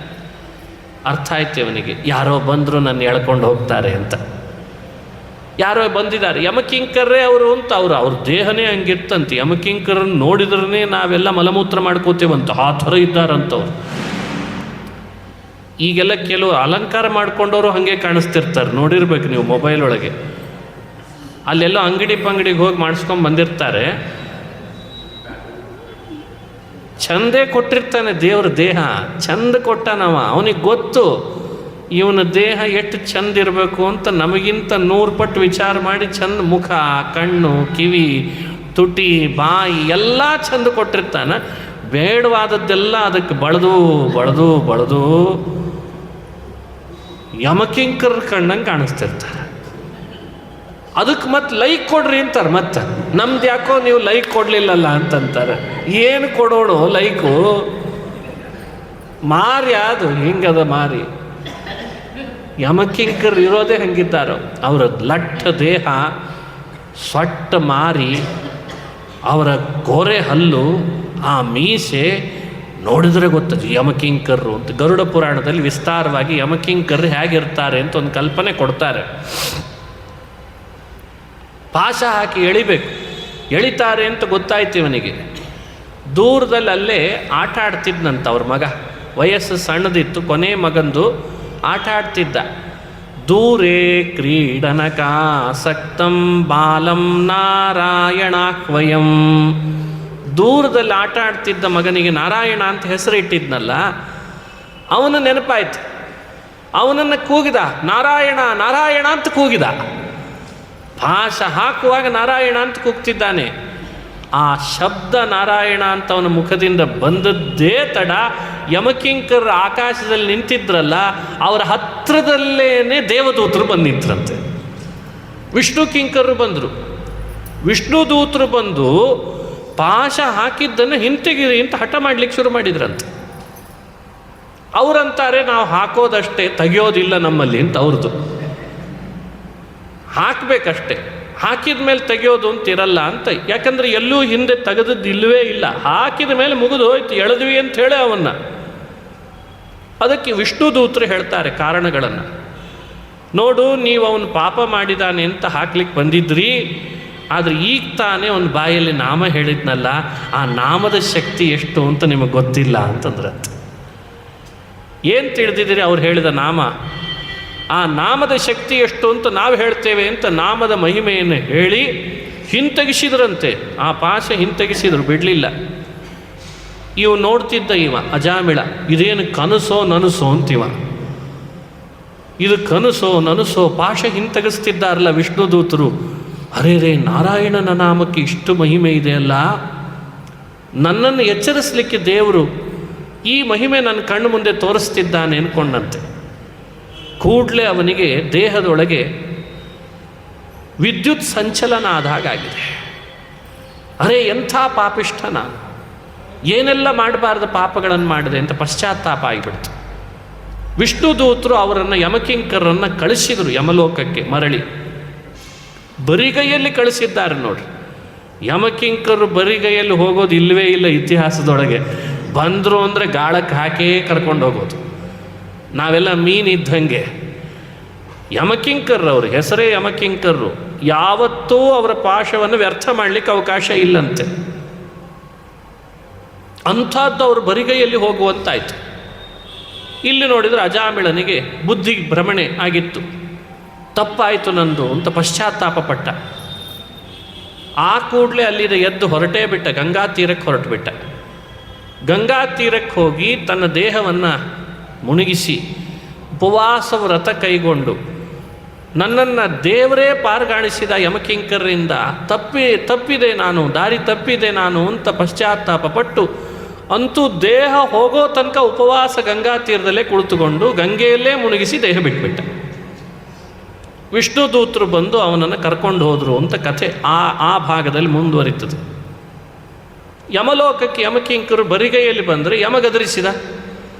ಕೈಯಲ್ಲಿ ಯಾರು ಇಲ್ಲಲ್ಲ, ಎಲ್ಲಿ ಬಿಟ್ಟು ಬಂದ್ರಿ ಅವನ್ನ ಅಂತ ಕೇಳಿದ. ಎಲ್ಲಿ ಬಿಟ್ಟು ಬಂದ್ರಿ, ಯಾಕೆ ಬಿಟ್ಟು ಬಂದ್ರಿ? ಅದಕ್ಕೆ ಅವರಂತಾರೆ, ಯಮದೇವರೇ, ನಾವೇನೋ ಪಾಶ ಹಾಕ್ಲಿಕ್ಕೆ ಹೋದರೆ ವಿಷ್ಣು ದೂತರು ಬಂದು ನಮ್ಮನ್ನು ತಡೆದ ಮೇಲೆ ಹೇಳ್ತಾರೆ, ವಿಷ್ಣು ದೂತರು ನಾರಾಯಣನ ನಾಮ ಹೇಳಿದ್ದಕ್ಕೆ ಅವನ ಪಾಪಗಳೆಲ್ಲ ಹೋಗಿದೆ, ಇನ್ನು ಯಮಪಾಶ ಹಾಕಬೇಡ್ರಿ ಅಂತ ನಮಗೇ ಅವರು ಉಪದೇಶ ಮಾಡಿಬಿಟ್ರು. ಹೆಚ್ಚಿನ ಮಾತು ಕೇಳಲಿಕ್ಕೆ ಹೋದರೆ ನಿನ್ನನ್ನೇ ವಿವರಣೆ ಕೇಳಲಿಕ್ಕೆ ಹೇಳಿದ್ದಾರೆ, ಅದಕ್ಕೆ ವಾಪಸ್ ಬಂದ್ವಿ ಅಂತಂದ್ರಂತ. ಯಮ ಧ್ಯಾನ ದೃಷ್ಟಿಯಿಂದ ಎಲ್ಲ ನೋಡ್ದ, ಏನಾಗಿದೆ ಅಂತ ಧ್ಯಾನ ದೃಷ್ಟಿಯಿಂದ ನೋಡಿ ಅವತ್ತಿನ ದಿವಸ ಯಮದೇವರು ಯಮಕಿಂಕರಿಗೆ ಒಂದು ಹೊಸ ಪಾಠ ಮಾಡಿದ್ರಂತೆ. ಈ ಸ್ಪೆಷಲ್ ಲೆಕ್ಚರ್ ಅಂತ ತೊಗೊಳ್ತಿರ್ತಾರಲ್ಲ, ಸ್ಪೆಷಲ್ ಲೆಕ್ಚರ್ ತಗೊಂಡಂತ, ನೀವು ಬಿಟ್ಟು ಬಂದದ್ದೇ ಸರಿ ಮಾಡಿದ್ರಿ ಅಂತಂದಂತ. ಆ ಯಮಕಿಂಕರು ಮುಖ ನೋಡಿಕೊಂಡು, ಪಾಪ ಬಿಟ್ಟು ಬಂದದ್ದೇ ಸರಿ ಮಾಡಿದ್ವಿ ಅಂತಿದ್ದಾನಲ್ಲ ನಮ್ಮ ಯಜಮಾನ ಇವತ್ತು ಅಂತ, ನಮ್ಮನ್ನೆಲ್ಲಿ ಶಿಕ್ಷಿಸ್ತಾನೋ ಅಂದ್ಕೊಂಡಿದ್ವಿ, ಬಿಟ್ಟು ಬಂದದ್ದು ಸರಿ ಆಯ್ತು. ಹಾಗಾದರೆ ಯಾಕೆ ಬಿಟ್ಟು ಬಂದದ್ದು ಸರಿ ಅಂತಂದರೆ ಅದಕ್ಕೆ ವಿವರಣೆ ಕೊಟ್ಟನಂತ. ಅವನು ಬಾಯಲ್ಲಿ ಹೇಳಿದ ನಾಮ ಅದು ನನ್ನ ಯಜಮಾನನ ನಾಮ ಅಂತಂತಾನಂತ ಯಮ. ಅದು ಅಂತಿಂಥ ನಾಮ ಅಲ್ಲ. ಇನ್ನು ಮೇಲಿಂದ ನಾನು ಯಾರನ್ನಾದರೂ ಎಳ್ಕೊಂಡು ಬರ್ರಿ ಅಂತ ಹೇಳಿದರೆ ನೀವು ಅವನನ್ನು ಸ್ವಲ್ಪ ಪರೀಕ್ಷೆ ಮಾಡಿ ಕರ್ಕೊಂಡು ಬರ್ರಿ ಅಂತಂದಂತ. ಏನು ಪರೀಕ್ಷೆ ಮಾಡಬೇಕು? ಯಮ ಉವಾಚ ಜಿಹ್ವಾನ ವಕ್ತಿ ಭಗವದ್ಗುಣನಾಮಧೇಯಂ ಚೇತಶ್ಚ ನ ಸ್ಮರತಿ ತಚ್ಚರಣಾರವಿಂದಂ ಕೃಷ್ಣಾಯ ನೋ ನಮತಿ ಯಚ್ಚಿರಯೇ ಕದಾಪಿ ತಾನಾನಯಧ್ವಮಸತೋ ಅಕೃತ ವಿಷ್ಣು ಕೃತ್ಯಾನ್. ಇದು ಯಮದೇವರು ಪಾಠ ಮಾಡಿದ್ದು. ಯಾರನ್ನು ಯಮಪಾಶ ಹಾಕ್ರಿ ಅಂತ ನಾನು ಹೇಳಿರ್ತೇನೆ, ಆತ ಏನಾದರೂ ಅಪ್ಪಿ ತಪ್ಪಿ ನಾಲಿಗೆಯಲ್ಲಿ ಒಂದು ಬಾರಿಯಾದರೂ ಭಗವಂತನ ನಾಮ ಹೇಳಿದ್ರೆ ಪಾಶ ಹಾಕಬೇಡ್ರಿ ಅಂತಂದಂತೆ. ಒಂದು ಬಾರಿಯೂ ನಾಲಿಗೆಯಿಂದ ಹರಿನಾಮ ಹೇಳಿಲ್ಲ ಅಂತ ಖಾತ್ರಿ ಆದರೆ ಪಾಶ ಹಾಕ್ರಿ ಅಂತಂದಂತೆ. ಇದು ಯಮದೇವರು ಹೇಳಿದ್ದು. ಜಿಹ್ವಾನ ವಕ್ತಿ ಭಗವದ್ಗುಣ ನಾಮಧೇಯಂ. ನಾಲಿಗೆ ಕೊಟ್ಟಿದ್ದಾನೆ, ಹರಿನಾಮ ಹೇಳಲಿಕ್ಕೆ ಅವಕಾಶ ಕೊಟ್ಟಿದ್ದಾನೆ, ದೇಹ ಸದೃಢವಾಗಿದೆ, ಬುದ್ಧಿ ಕೈಯಲ್ಲಿದೆ, ಎಲ್ಲ ಅವಕಾಶ ಕೊಟ್ಟರು ನಾಲಿಗೆ ಹರಿನಾಮ ಹೇಳಲಿಕ್ಕೆ ಹಿಂಜರಿತದೆ. ಏನು ಅಂತ ನಮಗೆ ಗೊತ್ತಿಲ್ಲ. ಎಂಥ ಒಳ್ಳೆ ನಾಲಿಗೆ ಕೊಟ್ಟಿದ್ದಾನಲ್ಲೋ ಹರಿನಾಮ ಹೇಳಲಿಕ್ಕೆ. ಆಡಬಾರ್ದು ಎಲ್ಲ ಮಾತು ನಾಲಿಗೆಯಲ್ಲಿ ಆಡ್ತಾನೆ, ಭಗವಂತನ ನಾಮ ಮಾತ್ರ ನಾಲಿಗೆಯಿಂದ ಬರಲಿ ಅಂದ್ಕೊಳ್ಳೆ ಹಿಂದೇಟು ಹಾಕ್ತಾನೆ. ಅಯ್ಯೋ ಅದು ಬೇಡ ಅಂತಂತಾನೆ. ಯಾರೇನು ಅಂದುಬಿಡ್ತಾರೋ, ಯಾರೇನು ಅನ್ಕೊಂಡ್ಬಿಡ್ತಾರೋ, ತಪ್ಪೋ ಒಪ್ಪೋ, ಧ್ವನಿನೋ ಇಲ್ವೋ, ಇದೇನೋ ಇಲ್ವೋ, ಹೇಳು ಒಂದು ಹರಿನಾಮ ಹೇಳಬೇಕಲ್ವೇ. ಯಮದೇವರು ಅಂದೇ ಹೇಳಿದ್ರಂತ. ಜಿಹ್ವಾನ ವಕ್ತಿ ಭಗವದ್ಗುಣನಾಮಧೇಯಂ ಚೇತಶ್ಚ ನ ಸ್ಮರತಿ ತಚ್ಚರಣಾರವಿಂದಂ. ಚೇತಶ್ಚ ನ ಸ್ಮರತಿ, ಒಂದು ಬಾರಿಯೂ ಪರಮಾತ್ಮನನ್ನು ಮನಸ್ಸಿನಿಂದ ಸ್ಮರಣೆ ಮಾಡಿಲ್ಲ ಅಂತಾದರೆ ಅವನನ್ನು ಎಳ್ಕೊಂಡು ಬಾ ಅಂತಂದ್ರಂತ. ಒಂದು ಬಾರಿ ಮಾಡಿದರೆ ಸಾಕು, ಅವನನ್ನು ಬಿಟ್ಟು ಬಂದುಬಿಡ್ರಿ ಅಂತ ಅರ್ಥ. ಕೃಷ್ಣಾಯ ನೋ ನಮತಿ ಯಚ್ಚಿರಯೇ ಕದಾಪಿ. ಕೃಷ್ಣಾಯ ನೋ ನಮತಿ, ಶ್ರೀಕೃಷ್ಣನಿಗೆ ತಲೆ ಬಾಗಲೇ ಇಲ್ಲ, ಒಂದು ಬಾರಿಯೂ ತಲೆ ಬಗ್ಗಿಸ್ಲಿಲ್ಲ, ಶಟದೇ ನಿಂತಿದ್ದ. ಕೆಲವರು ಶಟದೇ ನಿಂತಿರ್ತಾರೆ, ದೇವರ ಮುಂದೆ ಹೋದರೂ ಶಟದ್ ನಿಲ್ತೇವೆ, ದೊಡ್ಡವ್ರ ಮುಂದೆ ಬಂದರೂ ಶಟದ್ ನಿಲ್ತೇವೆ, ತಲೆ ಬಗ್ಗಿಸ್ಲಿಕ್ಕೆ ಒಲ್ವಿ. ಅಷ್ಟು ಶಟದ್ ನಿಂತಿದ್ರೆ ಎಳ್ಕೊಂಡು ಬಾ. ಒಂದು ಬಾರಿ ತಲೆ ಬಗ್ಸಿದಾನೆ ಅಂತ ಖಾತ್ರಿ ಆದರೂ ಅವನನ್ನು ಬಿಟ್ಟು ಬಾ ಅಂತಂದಂತೆ. ಕೃಷ್ಣಾಯ ನೋ ನಮತಿ ಯಚ್ಚಿರಯೇ ಕದಾಪಿ ತಾನ್ ಆನಯಧ್ವಮಸತೋ ಅಕೃತ ವಿಷ್ಣು ಕೃತ್ಯಾನ್. ಕಮಲನಯನ ವಾಸುದೇವ ವಿಷ್ಣು ಧರಣಿಧರಾಚ್ಯುತ ಶಂಖ ಚಕ್ರಪಾಣೇ ಭವಶರಣಮಿತೀರಯಂತಿ ದೇವಂ ತ್ಯಜ ಭಟ ದೂರತರೇಣ ತಾನ ಪಾಪಾನ್. ಕಮಲನಯನ, ವಾಸುದೇವ, ವಿಷ್ಣು, ಧರಣಿಧರ, ಅಚ್ಯುತ, ಶಂಖಚಕ್ರ, ಪಾಣಿ ಅಂತ ಕೂಗಿದ್ರೆ ಸಾಕಂತೆ, ದೇವರನ್ನು ನಾಮ ಹೇಳಿದರೆ ಸಾಕು. ತ್ಯಜ ಭಟ ದೂರ ತರೇಣ, ಹೇ ಭಟ ತಾನು ದೂರ ತರೇಣ ತ್ಯಜ. ಅಂಥವರಿಗೆ ಪಾಶ ಹಾಕಬೇಡ್ರಿ, ಒಂದು ವೇಳೆ ಹಾಕಿದ್ರೂ ಆ ಕೂಡಲೇ ತೆಗೆದು ಬಂದುಬಿಡ್ರಿ ಅಂತನ್ನಂತ. ಇದು ಯಮದೇವರು ಪಾಠ ಮಾಡಿದ್ದು ಅಂತ ವಿವರಣೆ ಕೊಡ್ತದೆ. ಇವತ್ತು ವಿಷ್ಣು ದೂತರ ಜೊತೆಗೆ ನೀವು ಸ್ವಲ್ಪ ವಾದ ಮಾಡಿದ್ರಿ, ಹಾಗೆ ವಾದ ಮಾಡಿದ್ದು ಅಪರಾಧ ಆಯಿತು ಅಂದಂತೆ ಯಮದೇವರು ಯಮಕಿಂಕರರಿಗೆ. ತತ್ಕ್ಷಮ್ಯತಾಂ. ನನ್ನ ಭೃತ್ಯರು, ಹೇ ವಿಷ್ಣು, ನಿನ್ನ ಭೃತ್ಯರ ಜೊತೆಗೆ ವಾದ ಮಾಡಿಬಿಟ್ರಲ್ಲ, ಮಾಡಬಾರ್ದಾಗಿತ್ತು, ಅದು ನನ್ನ ಅಪರಾಧ ಅಂತ ಪರಿಗಣಿಸ್ತೇನೆ, ಅದನ್ನು ನೀನೇ ಪರಿಹಾರ ಮಾಡು ಅಂತ ಯಮದೇವರು ಕ್ಷಮೆ ಕೇಳಿದ್ರಂತೆ ವಿಷ್ಣುವಿನ ಹತ್ರ. ವಿಷ್ಣು ದೂತರ ಜೊತೆಗೆ ಯಮದೂತರು ವಾದ ಮಾಡಿದ್ದು ಒಂದು ಅಪರಾಧ ಅಂತ ಆಗಿಬಿಡ್ತು ಅಂದರೆ ಯಮದೇವರಿಗೆ ವಿಷ್ಣುವಿನ ಮೇಲಿರುವ ಭಕ್ತಿ ಏನು ಅನ್ನೋದು ಇದರಿಂದ ಅರ್ಥ ಆಗ್ತದೆ. ಯಮನನ್ನೂ ನಿಯಂತ್ರಿಸೋನು ವಿಷ್ಣು ಅಂತ ಇದರಿಂದ ತಿಳಿತದೆ. ಅಂಥ ವಿಷ್ಣುನೇ ಹೆದ್ದೈವ ನಮಗೆಲ್ಲ, ಪರದೈವ, ಪರಾತ್ಪರ, ಹೃದಯದಲ್ಲೇ ಸನ್ನಿಹಿತನಾಗಿರ್ತಾನೆ. ಅವನ ನಾಮ ಹೇಳಿ ಅವನನ್ನು ಒಲಿಸ್ಕೊಂಡು ಪಾಪ ಪರಿಹಾರ ಮಾಡಿಕೊಳ್ಳಿಕ್ಕೆ ಅವಕಾಶ ಕೊಟ್ಟರು ಮಾಡಿಕೊಳ್ಳದೆ ಹೋದರೆ ನಾವಲ್ವೇ ಮೂರ್ಖರು ಅಂತದೆ ಭಾಗವತ. ತದಲಂ ಬಹುಲೋಕ ವಿಚಿಂತನಯ ಪ್ರವಣಂ ಕುರು ಮಾನಸಮೀಶ ಪದೇ ಯತತೋಪಿ ಹರೇ ಪದ ಸಂಸ್ಮರಣೆ ಸಕಲಂ ಹ್ಯಘಮಾಶುಲಯಂ ವ್ರಜತಿ. ಹರಿರೇವ ಪರಃ, ಹರಿರೇವ ಗುರುಃ, ಹರಿರೇವ ಜಗತ್ಪಿತೃಮಾತೃಗತಿ. ಎಷ್ಟು ಸುಲಲಿತವಾದ ಮಾತು, ಅರ್ಥಗರ್ಭಿತವಾದ ಮಾತು, ನಮಗೆ ಹೇಳಿಟ್ಟಿದೆ. ಹರಿರೇವ ಪರಃ, ಅವನು ಸರ್ವೋತ್ತಮ. ಹರಿರೇವ ಗುರುಃ, ಹರಿನೇ ಗುರು ನಮಗೆ. ಹರಿರೇವ ಜಗತ್ಪಿತ, ಹರಿರೇವ ಜಗನ್ಮಾತಾ. ಈ ವಿವೇಕವೇ ಕಳ್ಕೊಂಡ್ರೆ ಹೇಗೆ? ಈ ಸ್ಮರಣೆ, ಈ ತತ್ವದ ಚಿಂತನೆ ನಮ್ಮಿಂದ ದೂರ ಆಗಬಾರ್ದು. ಅದು ಪಾಪ ಕಳೀತದೆ. ಆ ನಾಮ, ಆ ತತ್ವ, ಆ ಪ್ರಮೇಯ ಸದಾ ಮನಸ್ಸಿನಲ್ಲಿ ಸ್ಮರಣೆ ಮಾಡ್ತಿದ್ರೆ ಸ್ವಲ್ಪವೂ ನಮ್ಮೊಳಗೆ ಪಾಪ ಬರದಂತೆ ಅದು ರಕ್ಷಣೆ ಮಾಡ್ತಿರ್ತದಂತೆ. ಅಷ್ಟು ಶಕ್ತಿ ಭಗವಂತನ ಸ್ಮರಣೆಯಲ್ಲಿದೆ. ಅದಕ್ಕೆ ಭಾಗವತ ಸ್ಮರಣ, ಕೀರ್ತನ, ಶ್ರವಣ, ಪಾದ ಸೇವನ, ಅರ್ಚನ, ವಂದನ ಎಲ್ಲ ಹರಿಪರವಾಗಿ ಮಾಡ್ತಾ ಇರು, ಪಾಪ ಸುಳಿಯದಂತೆ ನೋಡ್ಕೋತ. ಅಷ್ಟು ಶಕ್ತಿ ಭಗವಂತನ ಸ್ಮರಣೆಯಲ್ಲಿದೆ. ಹಾಗಾಗಿ ಅಜಾಮಿಳ ಉಪಾಖ್ಯಾನ ಭಗವಂತನ ಸ್ಮರಣೆಯ ಮಹಿಮೆಯನ್ನೇ ಹೇಳ್ತದೆ. ಪಾಪ ಪರಿಹಾರದ ಉಪಾಯ ಅಂದರೆ ದೇವರ ಸ್ಮರಣೆ, ಪಾಪ ಪರಿಹಾರಕ್ಕೆ ಪ್ರಾಯಶ್ಚಿತ್ತ ಅಂದರೆ ಭಗವಂತನ ನಾಮಸ್ಮರಣೆ. ಅದಕ್ಕೆ ಇದನ್ನು ಆಲ್ ಇನ್ ಒನ್ ಅಂತ ಹೇಳಿದೆ. ಪಾಪ ಥರಥರದ್ದಿದೆ, ಪರಿಹಾರ ಮಾತ್ರ ಒಂದೇ ಇದೆ ಅಂತ ಹೇಳ್ತಾರೆ. ಪರಿಹಾರ ಒಂದೇ ಇದೆ. ಹಾಗಾಗಿ ಅವನ ನಾಮಸ್ಮರಣೆ ಮಾಡಲಿಕ್ಕೆ ನಮಗೇನು ಅಶಕ್ತಿ, ಏನು ಮೈಗಳ್ತನ, ಏನು ಆಲಸ್ಯ, ಅದನ್ನು ದೂರ ಮಾಡಿಕೊಂಡು ನಿರಂತರ ಅವನ ನಾಮದೊಳಗೆ ನಮ್ಮನ್ನು ತೊಡಗಿಸ್ಕೊಂಡು ಬಿಟ್ಟರೆ ನಾವು ಈ ಕೂಡಲೇ ಪಾಪರಹಿತರಾಗಿ ನಿಷ್ಪಾಪಿಗಳಾಗ್ತೇವೆ, ಯಮಪಾಶದಿಂದ ದೂರ ಮಾಡುತ್ತದೆ ಅಂತ ಕಥೆಯನ್ನು ಹೇಳ್ತದೆ ಭಾಗವತ. ಇದೇ 6ನೇ ಸ್ಕಂಧದಲ್ಲಿ ಮುಂದುವರೆದ ಭಾಗ. ದಕ್ಷ ಪ್ರಜಾ ಉತ್ಪತ್ತಿ ಮಾಡಲಿಕ್ಕೆ 10,000 ಮಕ್ಕಳನ್ನು ಪಡೆದಿದ್ದಂತೆ. ಶಬಲಾಶ್ವ, ಹರಿಯಶ್ವ ಅಂತ ಅವ್ರ ಕಥೆ ಹೇಳ್ತದೆ ಭಾಗವತ. ಏನು 10,000, 5,000 ಲೆಕ್ಕನೇ ಇಲ್ಲ ಮಕ್ಕಳನ್ನು ಪಡೆದದ್ದವನು. ಅದಕ್ಕೆ ಹಾಸ್ಯಕ್ಕೆ ಹೇಳಿದರು ಒಬ್ಬರು, ಆ ಗುಂಪಿಗೆ ಅವನು ಹರಿಯಶ್ವ, ಶಬಲಾಶ್ವ ಅಂತ ಇಟ್ಟಿದ್ದಂತೆ. ಬೇರೆ ಬೇರೆ ಹೆಸರಿಟ್ಟರೆ ಮರ್ತೋಗ್ತದೆ ಕರೆಯುವಾಗ ಅಂತ.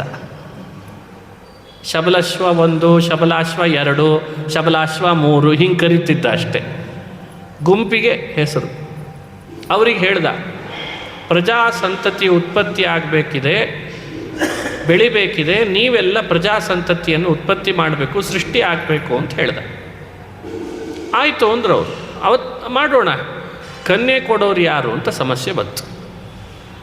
ಬ್ರಹ್ಮದೇವರು ಕೊಡಿಸ್ತಾರೆ. ನೀವು ಬ್ರಹ್ಮದೇವರನ್ನು ಕುರಿತು ತಪಸ್ಸು ಮಾಡಿ ಕನ್ಯೆಯನ್ನು ಕೇಳ್ರಿ, ಆಮೇಲೆ ನೀವು ಪ್ರಜಾಭಿವೃದ್ಧಿ ಮಾಡಿರಿ ಅಂತಂದ ದಕ್ಷ. ನಾರಾಯಣ ಸರೋವರಕ್ಕೆ ಹೋಗಿ ಎಲ್ಲ ಶಬಲಾಶ್ವರು ಅಥವಾ ಹರಿಯಶ್ವರು ಬ್ರಹ್ಮನನ್ನು ಕುರಿತು ತಪಸ್ಸು ಮಾಡಬೇಕು, ಅವನೇ ಏನಾದರೂ ಒಂದು ಕನ್ಯೆ ವ್ಯವಸ್ಥೆ ಮಾಡ್ತಾನೆ ಅಂತ. ಅವರು ನಾರಾಯಣ ಸರೋವರದಲ್ಲಿ ತಪಸ್ಸಿಗೆ ಅಂತ ಬಂದಿದ್ದಾರೆ. ಅಲ್ಲಿಗೆ ನಾರದರು ಬಂದ್ರಂತ.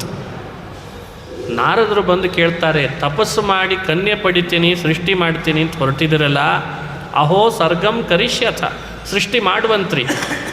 ನಾನು ಕೆಲವು ಪ್ರಶ್ನೆಗಳನ್ನು ಕೇಳ್ತೇನೆ, ಪ್ರಶ್ನೆಗಳಿಗೆ ಉತ್ತರ ಕೊಟ್ಟ ಮೇಲೆ ಸೃಷ್ಟಿ ಮಾಡಿರಿ ಅಂತಂದ್ರಂತ. ಅದಕ್ಕೇನಂತೆ ನಾರದರೆ, ನೀವು ಏನು ಪ್ರಶ್ನೆ ಕೇಳಿದ್ರು ಉತ್ತರ ಕೊಡ್ತೇವೆ ಅಂತಂದರು. ಸರಿ ಅಂತ ಪ್ರಶ್ನೆಗಳು ಪ್ರಾರಂಭ ಆಯಿತು ನಾರದರದ್ದು. ಆ ಎಲ್ಲ ಪ್ರಶ್ನೆಗಳಿಗೆ ಉತ್ತರ ಅವರೇ ಕೊಟ್ರಂತೆ, ಶಬಲಾಶ್ವ ಹರಿಯಶ್ವರೇ. ಅಷ್ಟು ಬುದ್ಧಿಶಕ್ತಿ ಇತ್ತವರಿಗೆ, ಸಾಧಾರಣರೇನಲ್ಲ. ಎಲ್ಲ ಪ್ರಶ್ನೆಗಳಿಗೂ ಉತ್ತರ ಕೊಟ್ಟರು. ಒಗಟಿದ್ದಾಗಿದೆ. ವಾಚಃಕೂಟಂ ಸಮಾರಭ್ಯ. ವಾಚಃಕೂಟಂ ಅಂದರೆ ಒಗಟಿನ ಭಾಷೆಯಲ್ಲಿದ್ದ ಪ್ರಶ್ನೆಗಳು ಎಲ್ಲ ಬಿಡಿಸಿ ಉತ್ತರ ಕೊಟ್ಟರು.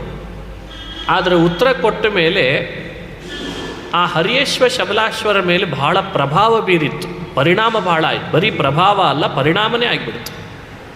ಇನ್ನು ನಾವು ಸೃಷ್ಟಿ ಮಾಡಲಿಕ್ಕೆ ಹೋಗಲ್ಲ, ಬ್ರಹ್ಮನನ್ನು ತಪಸ್ಸು ಮಾಡಿ ಕನ್ಯೆ ಕೊಡಿಸು ಅಂತ ಕೇಳಲ್ಲ, ನಾವು ಅಧ್ಯಾತ್ಮದ ದಾರಿ ಹಿಡಿತೇವೆ, ನಮ್ಮ ಕಣ್ಣು ತೆರೆಸಿದ್ರಿ ನಾರದರೆ ಅಂತ ಮನೆಗೆ ಹೋಗಲಿಲ್ಲಂತೆ, ದಕ್ಷನ ಮನೆಗೆ ಹೋಗಲಿಲ್ಲ.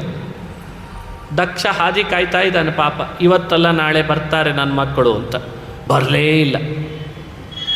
ಎಷ್ಟು ಸಿಟ್ಟು ಬಂತು ದಕ್ಷನಿಗೆ ಅಂದರೆ, ಯಾರೋ ವಿಷಯ ಹೇಳಿದ್ರಂತೆ, ನಿನ್ನ ಮಕ್ಕಳು ತಪಸ್ಸಿಗೆ ಹೋಗಿದ್ದಾರೆ ನಾರಾಯಣ ಸರೋವರಕ್ಕೆ, ನಾರದರು ಒಂದಿಷ್ಟೇನೋ ಪ್ರಶ್ನೆ ಕೇಳ್ತಾರೆ, ಅವರಿಗೆ ಅದು ಬುದ್ಧಿ ಕೆಟ್ಟು ಹೋಗ್ತದೆ, ಆಮೇಲೆ ನಿನ್ನ ಮನೆಗೆ ಬರಬೇಕು ಅಂತ ಅನಿಸಲ್ಲ ಅವರಿಗೆ ಅಂದರು. ಓ, ಇದೆಲ್ಲ ನಾರದರ ಕಾರ್ಬಾರು ಅಂತ ಅವನಿಗೆ ಸಿಟ್ಟು ಬಂತು ನಾರದರ ಮೇಲೆ.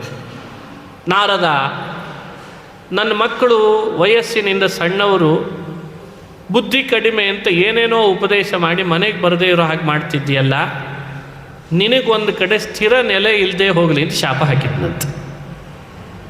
ನಾರದರಂತಾರೆ, ಎಂಥ ಒಳ್ಳೆ ಶಾಪ ಹಾಕಿದೆ ಅಂದರು ಅವರು. ಒತ್ತಟ್ಟಿಗೆ ಕೂತ್ಕೊಂಡ್ರೆ ಸಮಸ್ಯೆ ಜಾಸ್ತಿ, 4 ಕಡೆ ಅಡ್ಡಾಡಿಕೊಂಡು ಹರಿನಾಮ ಹೇಳ್ಕೊಂಡಿದ್ದು ಬಿಟ್ಟರೆ ಸಮಸ್ಯೆ ಇಲ್ಲ ಅಂದರು ಅವರು. ಕೆಲವು ಶಾಪ ದೇವರೇ ಕೊಡಿಸಿರ್ತಾನೆ, ಅದನ್ಯಾಕೆ ಪ್ರತಿರೋಧಿಸಬೇಕು ಅಂದ್ರಂತೆ ನಾರದರು.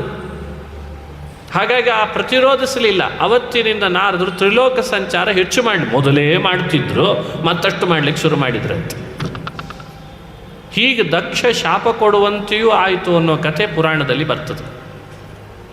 ಪರೀಕ್ಷಿತ್ ರಾಜ ಕೇಳ್ದ, ಅರೇ ಅಂಥ ಪ್ರಶ್ನೆಗಳನ್ನು ನಾರದರು ಮಾಡಿದರೆ ಏನು, ಶಬಲಾಶ್ವ ಹರಿಯಶ್ವರು ಅದಕ್ಕೆ ಉತ್ತರ ಕಂಡುಕೊಂಡದ್ದಾದರೂ ಏನು, ನನಗೆ ತಿಳಿಸ್ರಿ ಅಂತ ಪರೀಕ್ಷಿತ್ ರಾಜ ಕೇಳಿದ.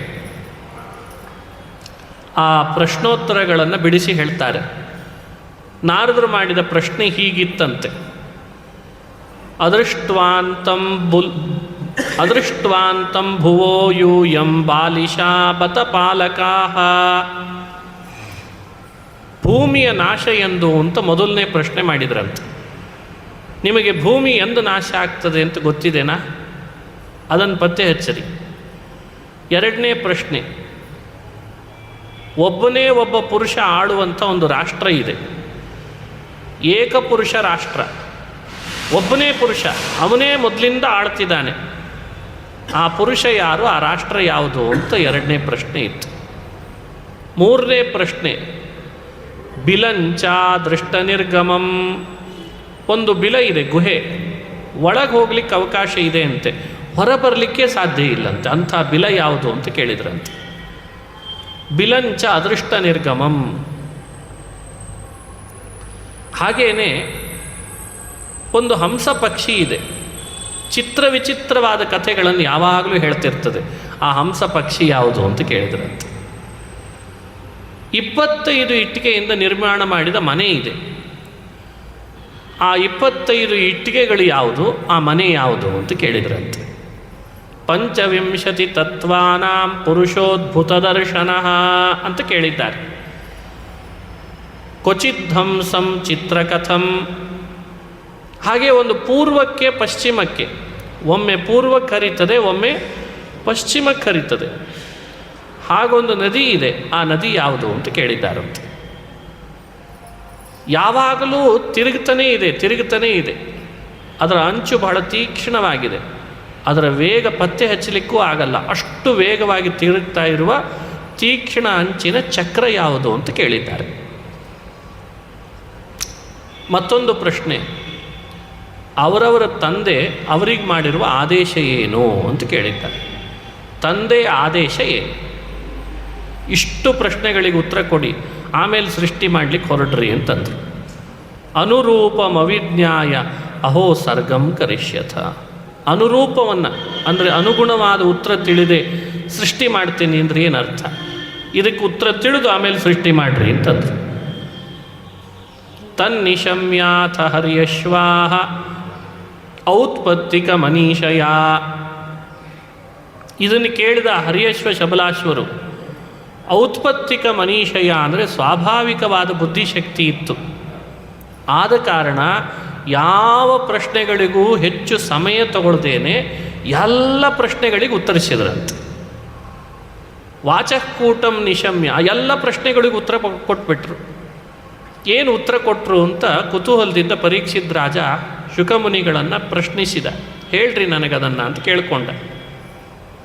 ಮೊದಲನೇ ಪ್ರಶ್ನೆ ಏನಿತ್ತು? ಭೂಮಿಯ ನಾಶ ಎಂದು ಅಂತ ಕೇಳಿದ್ರಿ ಅಲ್ವೇ? ಭೂಮಿಯ ನಾಶ ಅಂದರೆ ಅರ್ಥ ಏನು? ಅದೊಂದು ಒಗಟಿನ ಭಾಷೆ. ಭೂಮಿ ಅಂದರೆ ನಿಮ್ಮೆಲ್ಲರ ಆತ್ಮನನ್ನು ಆವರಿಸಿರುವ ಲಿಂಗದೇಹ ಅಂತಾರೆ ಹಿರಿಯರು. ಭೂಹು ಸಂಜ್ಞಂ ಭೂಹು ಕ್ಷೇತ್ರಂ ಯದ್ ಅನಾದಿ ನಿಬಂಧನಂ.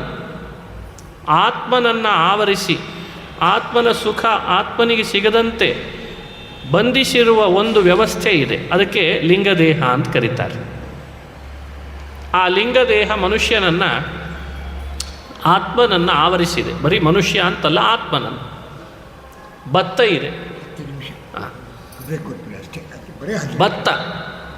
ಈಗ ಭತ್ತ ಅಕ್ಕಿಯ ಜೊತೆಯಲ್ಲಿರೋ ಸಿಪ್ಪೆ, ಅದು ಹೇಗಿರ್ತದೆ, ಎಷ್ಟು ಅಂಟ್ಕೊಂಡಿರ್ತದೆ. ಹಾಗೆ ಆತ್ಮನಿಗೆ ಲಿಂಗದೇಹ ಅಕ್ಕಿಯ ಮೇಲೆ ಭತ್ತದ ಸಿಪ್ಪೆ ಅಂಟ್ಕೊಂಡಾಗ ಅಂಟ್ಕೊಂಡಿದೆ ಅಂತ. ಅದು ಅವನದು ಅಲ್ಲ, ಆದರೆ ಅದು ಅವನಿಗೆ ಅಂಟ್ಕೊಂಡಿದೆ. ಅವನಿಗಿಂತ ಭಿನ್ನ ಅಲ್ಲ ಅಂದರೆ ಭಿನ್ನ, ಆದರೆ ಅವನಿಗೆ ಅದು ಅಂಟ್ಕೊಂಡಿದೆ. ಎಲ್ಲಿವರೆಗೂ ಅಕ್ಕಿಯ ಜೊತೆಗೆ ಸಿಪ್ಪೆ ಅಂಟ್ಕೊಂಡಿರ್ತದೆ ಭತ್ತ, ಅಲ್ಲಿವರೆಗೂ ಅನ್ನ ಮಾಡಲಿಕ್ಕಾಗಲ್ಲ.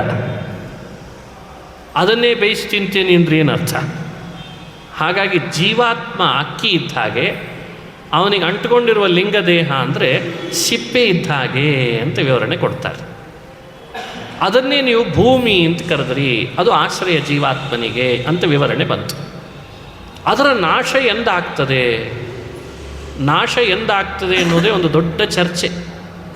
ಅದಕ್ಕೆ ಶಾಸ್ತ್ರಗಳು ಉತ್ತರ ಕೊಡ್ತಾವೆ. ಒಬ್ಬ ಜೀವಾತ್ಮ ತನ್ನ ಸಾಧನೆಯೆಲ್ಲ ಪೂರ್ತಿ ಮುಗಿಸಿದ ಮೇಲೆ ಮುಂದೆ ವಿರಜಾ ಅಂತ ಒಂದು ನದಿಯಲ್ಲಿ ಸ್ನಾನ ಮಾಡಿಸ್ತಾರಂತೆ ನಮಗೆಲ್ಲ. ವಿರಜಾ ನದಿ ಅಂತ ಹೇಳ್ತದೆ. ಅದು ಭಗವಂತನ ವೈಕುಂಠ ಶ್ವೇತದ್ವೀಪ ಅನಂತಾಸನದಲ್ಲೆಲ್ಲ ಸುತ್ತಲೂ ಹರಿತಾಳೆ ಲಕ್ಷ್ಮೀದೇವಿನೇ ಆ ರೂಪದಲ್ಲಿ. ಶ್ವೇತದ್ವೀಪದಲ್ಲಿ ವಾಸುದೇವ ಅಂತ ಭಗವಂತನ ರೂಪ ಇದೆ. ವಾಸುದೇವನ ದೇಹದಿಂದ ಬೆವರಿನ ರೂಪದಲ್ಲಿ ಲಕ್ಷ್ಮಿ ಹರಿತಾಳಂತೆ. ಅಪ್ರಾಕೃತನಾದ ಚಿನ್ಮಯನಾದ ಶ್ರೀಹರಿಯ ದೇಹದಿಂದ ಬರುವ ನದಿನೇ ವಿರಜಾ ನದಿ. ತಮೋಗುಣ ರಜೋಗುಣಗಳ ಲೇಪ ಅಲ್ಲಿ ಇಲ್ಲ, ಹಾಗಾಗಿ ಅದರ ಹೆಸರು ವಿರಜಾ ಅಂತ ಬಂದಿದೆ ಅಂತ ವಿವರಣೆ ಕೊಡ್ತಾರೆ. ಸಾಧನ ಪೂರ್ತಿಗೊಳಿಸಿದ ಸಾಧಕನನ್ನು ಚತುರ್ಮುಖ ಬ್ರಹ್ಮದೇವರೊಟ್ಟಿಗೆ ಆ ನದಿಯಲ್ಲಿ ಸ್ನಾನ ಮಾಡಿಸ್ತಾರಂತೆ. ಆಗ ನಮ್ಮ ಮೇಲಿರುವ ಲಿಂಗದೇಹ ನದಿಯಲ್ಲಿ ತಾನಾಗೆ ಹರಿದುಕೊಂಡು ಹೋಗಿಬಿಡ್ತದಂತೆ. ಕೆಲವೊಮ್ಮೆ ಸ್ನಾನ ಮಾಡುವಾಗ ನಮ್ಮ ಮೈ ಮೇಲಿರೋ ವಸ್ತ್ರ ಹರ್ಕೊಂಡು ಹೋಗಿಬಿಟ್ಟಿರ್ತದೆ, ಅಥವಾ ಜನಿವಾರ ಅಂತ ಇಟ್ಕೊಳ್ಳಿ. ಆಮೇಲೆ ಎಚ್ಚರ ಆಗ್ತದೆ, ಅಯ್ಯೋ ಜನಿವಾರ ಎಲ್ಲಿ ಹೋಯಿತು ಅಂತ. ಹಾಗೆ ನಮ್ಮ ಮೈ ಮೇಲಿರುವ ಆ ಲಿಂಗದೇಹ ವಸ್ತ್ರದಂತೆ ಜನಿವಾರದಂತೆ ಅದು ತಾನಾಗೆ ಹರಿದುಕೊಂಡು ಹೋಗಿಬಿಡ್ತದೆ. ಅವರು ಪ್ರಶ್ನೆ ಮಾಡಿದ್ದು ಅದನ್ನೇ ಅಲ್ವೇ?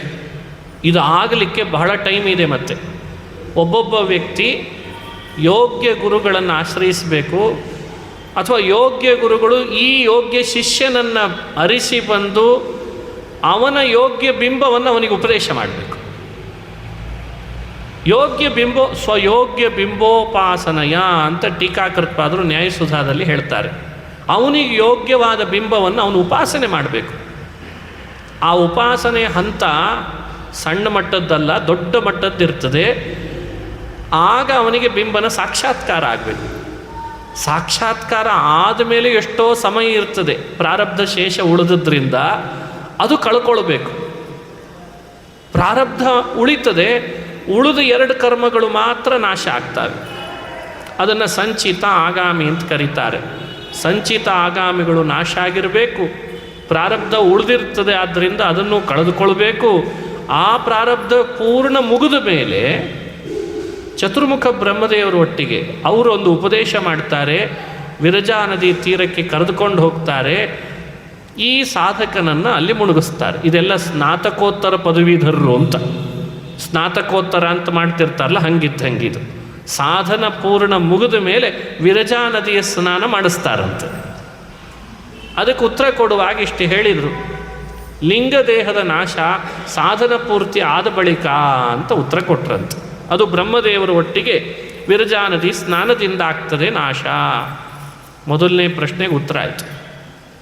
ಎರಡನೇ ಪ್ರಶ್ನೆ ಇತ್ತಲ್ಲ, ಒಬ್ಬ ಪುರುಷ ಅವನೇ ಆಳ್ತಾ ಇದ್ದಾನಂತೆ ಒಂದು ರಾಷ್ಟ್ರ, ಆ ರಾಷ್ಟ್ರ ಆ ಪುರುಷ ಯಾರು ಅನ್ನೋದು ಎರಡನೇ ಪ್ರಶ್ನೆ ಅಲ್ವೇ. ತಥೈಕ ಪುರುಷಂ ರಾಷ್ಟ್ರಂ, ಯಾರು ಆ ಪುರುಷ? ಇಡೀ ಪ್ರಪಂಚವೇ ರಾಷ್ಟ್ರ, ಇದನ್ನು ಆಳ್ತಾ ಇರೋ ಒಬ್ಬನೇ ಒಬ್ಬ ಅಧಿಪತಿ ಅಂದರೆ ಅದು ಭಗವಂತ. ಅವನಲ್ಲದೆ ಇನ್ಯಾರು ಆಳ್ತಿದ್ದಾನೆ? ಇದೇನು ಎಲೆಕ್ಷನ್ನಿಂದ ಬರೋದೇನು ಅಧಿಕಾರ? ಅಥವಾ 5 ವರ್ಷ 3 ವರ್ಷಕ್ಕೆ ಬಂದ ಅಧಿಕಾರ ಭಗವಂತಂದಲ್ಲ. ಧಾತಾ ಧಾಮಾನಿ ಭುವನಾನಿ ವಿಶ್ವಾಹ, ಈ ಪ್ರಪಂಚ, ಈ ವಿಶ್ವ, 14 ಲೋಕ, ಈ ಬ್ರಹ್ಮಾಂಡ ಇದೇ ರಾಷ್ಟ್ರ. ಇದನ್ನು ಆಳ್ತಾ ಇರುವ ರಾಜ ಆ ಪರಮಾತ್ಮ ಅಂತ ಉತ್ತರ ಕೊಟ್ಬಿಟ್ರು. ಎರಡನೇ ಪ್ರಶ್ನೆಗೆ ಉತ್ತರ ಆಯಿತು. ಮೂರನೇ ಪ್ರಶ್ನೆ ಏನಿತ್ತು? ಒಂದು ಬಿಲ ಇದೆ, ಒಳಗೆ ಹೋಗ್ಬೋದಷ್ಟೇ, ಹೊರ ಬರಲಿಕ್ಕಾಗಲ್ಲ ಅಂತ ಅಂದಿದ್ರಲ್ವ, ಆ ಬಿಲ ಯಾವುದು? ಒಳಗೆ ಹೋಗ್ಬೋದಷ್ಟೇ ನೀವು. ಯದ್ ಗತ್ವಾ ನ ನಿವರ್ತಂತೆ ತದ್ಧಾಮ ಪರಮಂ ಮಮ ಅಂತ ಕೃಷ್ಣ ಅರ್ಜುನನಿಗೆ ಹೇಳುವಾಗ ಹೇಳಿದ್ದಾನೆ ಈ ಮಾತನ್ನು. ಅರ್ಜುನ ಕೇಳಿದ, ಭಗವಂತ ನಿನ್ನ ಮನೆಯ ವಿಳಾಸ ಏನು? ನನ್ನ ಮನೆ ವಿಳಾಸ ಬಹಳ ಸುಲಭ ಅಂದ ದೇವರು. ಏನು? ಯಾರ ಮನೆಗೆ ಒಳಗೆ ಹೋದರೆ ಹೊರ ಬರಲಿಕ್ಕಿಲ್ವೋ ಅದೇ ನನ್ನ ಮನೆ ಅಂತಂದಂತೆ. ಎಲ್ಲರ ಮನೆಗೆ ಹೋದರೂ ವಾಪಸ್ ಬರಬೇಕು. ಇಂದ್ರನ ಮನೆಗೆ ಹೋದರೂ ಕೆಳಗಿಳಿಬೇಕು, ಚಂದ್ರನ ಮನೆಗೆ ಹೋದರೂ ಕೆಳಗೆ ಬರಬೇಕು, ಯಮನ ಮನೆಗೆ ಹೋದರೂ ಕೆಳಗಿಳಿಬೇಕು. ಒಬ್ಬನ ಮನೆಗೆ ಮಾತ್ರ ಅಂತೆ, ಭಗವಂತನ ಮನೆಗೆ ಹೋದರೆ ಮಾತ್ರ ಎಂದೂ ಹೊರಗೆ ಬರಲ್ಲ ಅಂತ. ಅವನ ಪುರಕ್ಕೆ ಹೋದ ಜನರು ಮತ್ತೆ ಗನ್ನ ಹಿಂತಿರುಗರು. ಅವನ ಪುರಕ್ಕೆ ಹೋದ ಜನರು ಮತ್ತೆಗೆ ಹಿಂತಿರುಗರು. ಅವನು ಪಟ್ಟಣಕ್ಕೆ ಹೋಗ್ಬೋದು, ಅದೇ ಬಿಲ. ವೈಕುಂಠ, ಶ್ವೇತದ್ವೀಪ, ಅನಂತಾಸನ. 25 ಇಟ್ಟಿಗೆಗಳಿಂದ ನಿರ್ಮಿಸಿದ ಮನೆ ಯಾವುದು? 25 ತತ್ವಗಳು, ಪ್ರಕೃತಿ, ಅಹಂಕಾರ, ಮಹತ್ತತ್ವ, ಇವುಗಳನ್ನು ಒಟ್ಟು ಸೇರಿಸಿದರೆ 25. ಅವುಗಳಿಂದ ನಿರ್ಮಿಸಿದ ಮನೆ ಅಂದರೆ ದೇಹ, ಪ್ರಾಕೃತ ದೇಹ. ಇದೇ ಮನೆ ನಮಗೆಲ್ಲ. ನೋಡಿ, ಲಿಂಗ ದೇಹದ ಪರಿಚಯನೂ ಮಾಡಿಸಿದ್ರು, ಸ್ಥೂಲ ದೇಹದ ಪರಿಚಯನೂ ಮಾಡಿಸಿಬಿಟ್ರು ಪ್ರಶ್ನೋತ್ತರಗಳ ರೂಪದಲ್ಲಿ. ಇದಲ್ವೇ ಕರೋಡ್ಪತಿ ಪ್ರಶ್ನೆಗಳಿದ್ದಂಗೆ ಇವೆಲ್ಲ ಅಲ್ಲ. ಈಗ 10 ಕರೋಡ್ಪತಿ, ಈಗ ಬರೀ ಕರೋಡ್ಪತಿ ಸಾಮಾನ್ಯ ಆಗಿತ್ತು ಅಂತ ಇಟ್ಕೊಂಡು. ಹಾಗೆ ಈ ಪ್ರಶ್ನೆಗಳು ಎಷ್ಟು ಅರ್ಥ ಇದೆ. ಒಂದು ಹಂಸ ಪಕ್ಷಿ ಯಾವಾಗಲೂ ಚಿತ್ರ ವಿಚಿತ್ರ ಕಥೆ ಹೇಳ್ತದೆ. ಯಾವುದದು? ಪುರಾಣ. ಎಷ್ಟು ಪುರಾಣ ಬರೆದು ಕೊಟ್ಟಿದ್ದಾರೆ ವೇದವ್ಯಾಸರು. ಎಂಥೆಂಥ ಚಿತ್ರ ವಿಚಿತ್ರ ಕಥೆಗಳನ್ನು ಹೇಳ್ತದೆ ನಮಗೆ. ಅದೇ ಹಂಸ ಪಕ್ಷಿ. ನದಿ ಪೂರ್ವ ಪಶ್ಚಿಮಗಳಿಗೆ ಹರಿತದೆ. ನಮ್ಮ ಕರ್ಮದ ನದಿ ಅಥವಾ ಭಗವಂತನ ಇಚ್ಛಾ ಒಮ್ಮೆ ಸೃಷ್ಟಿಯ ಕಡೆಗೆ ಪೂರ್ವ, ಸಂಹಾರದ ಕಡೆಗೆ ಹರಿದಾಗ ಪಶ್ಚಿಮ ಅಂತ ಹೇಳ್ತದೆ. ಯಾವಾಗಲೂ ತಿರುಗುವ ತೀಕ್ಷ್ಣ ಅಂಚಿನ ಚಕ್ರ ಕಾಲಚಕ್ರ. ಅದರ ವಿವರಣೆ ಸುಲಭನೇ ಅಲ್ವೇ, ಕಾಲಚಕ್ರ. ಅದನ್ನು ಉತ್ತರ ಕೊಟ್ಬಿಟ್ರು. ಅವರ ತಂದೆ ಅವರಿಗೆ ಮಾಡಿರುವ ಆದೇಶ ಏನು ಅಂತ ಕೇಳಿದ್ರಂತೆ. ಅರೆ, ನಮ್ಮೆಲ್ಲರ ತಂದೆ ಇರೋನು ಯಾರು ತಂದೆ ಅಂದರೆ? ನಮಗೆ ಮಾಡಿರುವ ತಂದೆ ಆದೇಶ ಅಂತ ಯಾವುದನ್ನು ಕರೀತದೆ? ಪುರಾಣ ಶಾಸ್ತ್ರಗಳನ್ನು ನಾವು ತಂದೆ ಆದೇಶ ಅಂತ ತಿಳಿಬೇಕಂತ. ಯಾಕಂದರೆ ಶ್ರುತಿ ಸ್ಮೃತಿ ಹರೇರಾಜ್ಞೆ ಅಂತಾರೆ. ವೇದ ಹಾಗೂ ಸ್ಮೃತಿ, ಪೌರುಷೇಯ ಮತ್ತು ಅಪೌರುಷೇಯ, ಇವೇ ಭಗವಂತನ ಆದೇಶ. ಅವುಗಳನ್ನೇ ಮರೆತು ನಡೆದ್ರೆ ಹೇಗೆ? ಇಷ್ಟು ಪ್ರಶ್ನೆಗಳಿಗೆ ಉತ್ತರ ಕೊಟ್ಟಂಥ ಹರಿಯಶ್ವ ಶಬಲಾಶ್ವರನ್ನು ನಾರದರು ಹರಿಸ್ತಾರೆ, ಸಂತೋಷ ಪಡ್ತಾರೆ. ಆವಾಗ ಹರಿಯಶ್ವ ಶಬಲಾಶ್ವರ ಅಂದರು, ನಮ್ಮ ಕಣ್ಣು ತೆರೆಸಿದ್ರಿ ನೀವು ಅಂದರು. ಇನ್ನು ನಾವು ಸೃಷ್ಟಿ ಗೋಜಿಗೆ ಹೋಗಬಾರ್ದು ಅಂತ ಅರ್ಥ ಆಯಿತು. ಅದೇನಿದ್ರು ದಕ್ಷ ಮಾಡಿಕೊಳ್ಳಿ, ನಾವೇನಿದ್ರು ಅಧ್ಯಾತ್ಮ ಮುಖರಾಗಿ ಸಾಕ್ತೇವೆ, ಲಿಂಗದೇಹ ಭಂಗ ಮಾಡಿಕೊಳ್ಳಿಕ್ಕೆ ಬೇಕಾಗುವ ಪ್ರಯತ್ನ ಪಡ್ತೇವೆ, ಮತ್ತೆ ಈ ಸಂಸಾರಕ್ಕೆ ಬರದೇ ಇರುವಂತಹ ಆ ಭಗವಂತನ ಮನೆಗೆ ಹೋಗಲಿಕ್ಕೆ ನಾವು ಸಾಧನೆ ಮಾಡ್ತೇವೆ ಅಂತ ಎಲ್ಲ ಹರಿಯಶ್ವ ಶಬಲಾಶ್ವರು ಒಕ್ಕೊರಳಿನಿಂದ ನಾರದರಿಗೆ ಕೃತಜ್ಞತೆ ಸಲ್ಲಿಸಿದ್ರಂತೆ. ಇಂಥ ಆಧ್ಯಾತ್ಮಿಕ ಪ್ರಶ್ನೋತ್ತರಗಳ ತಾತ್ವಿಕವಾದ ಈ ಸಂದೇಶ ನಮಗೆ ಜೀವನಕ್ಕೆ ಅಳವಡಿಸ್ಕೊಳ್ಳಿಕ್ಕೆ ಅವಕಾಶ ಇದೆ, ಅದರ ಚಿಂತನ ಮಂಥನ ಮಾಡಲಿಕ್ಕೆ ಅಂತ ಹೇಳ್ತದೆ. ಇಲ್ಲಿವರೆಗೂ ಇವತ್ತಿನ ಈ ಭಾಗವತ ನೋಡಿದ್ವಿ. ಸ್ವಲ್ಪ ಒಂದು 10 ನಿಮಿಷಗಳ ನಂತರ 15 ನಿಮಿಷ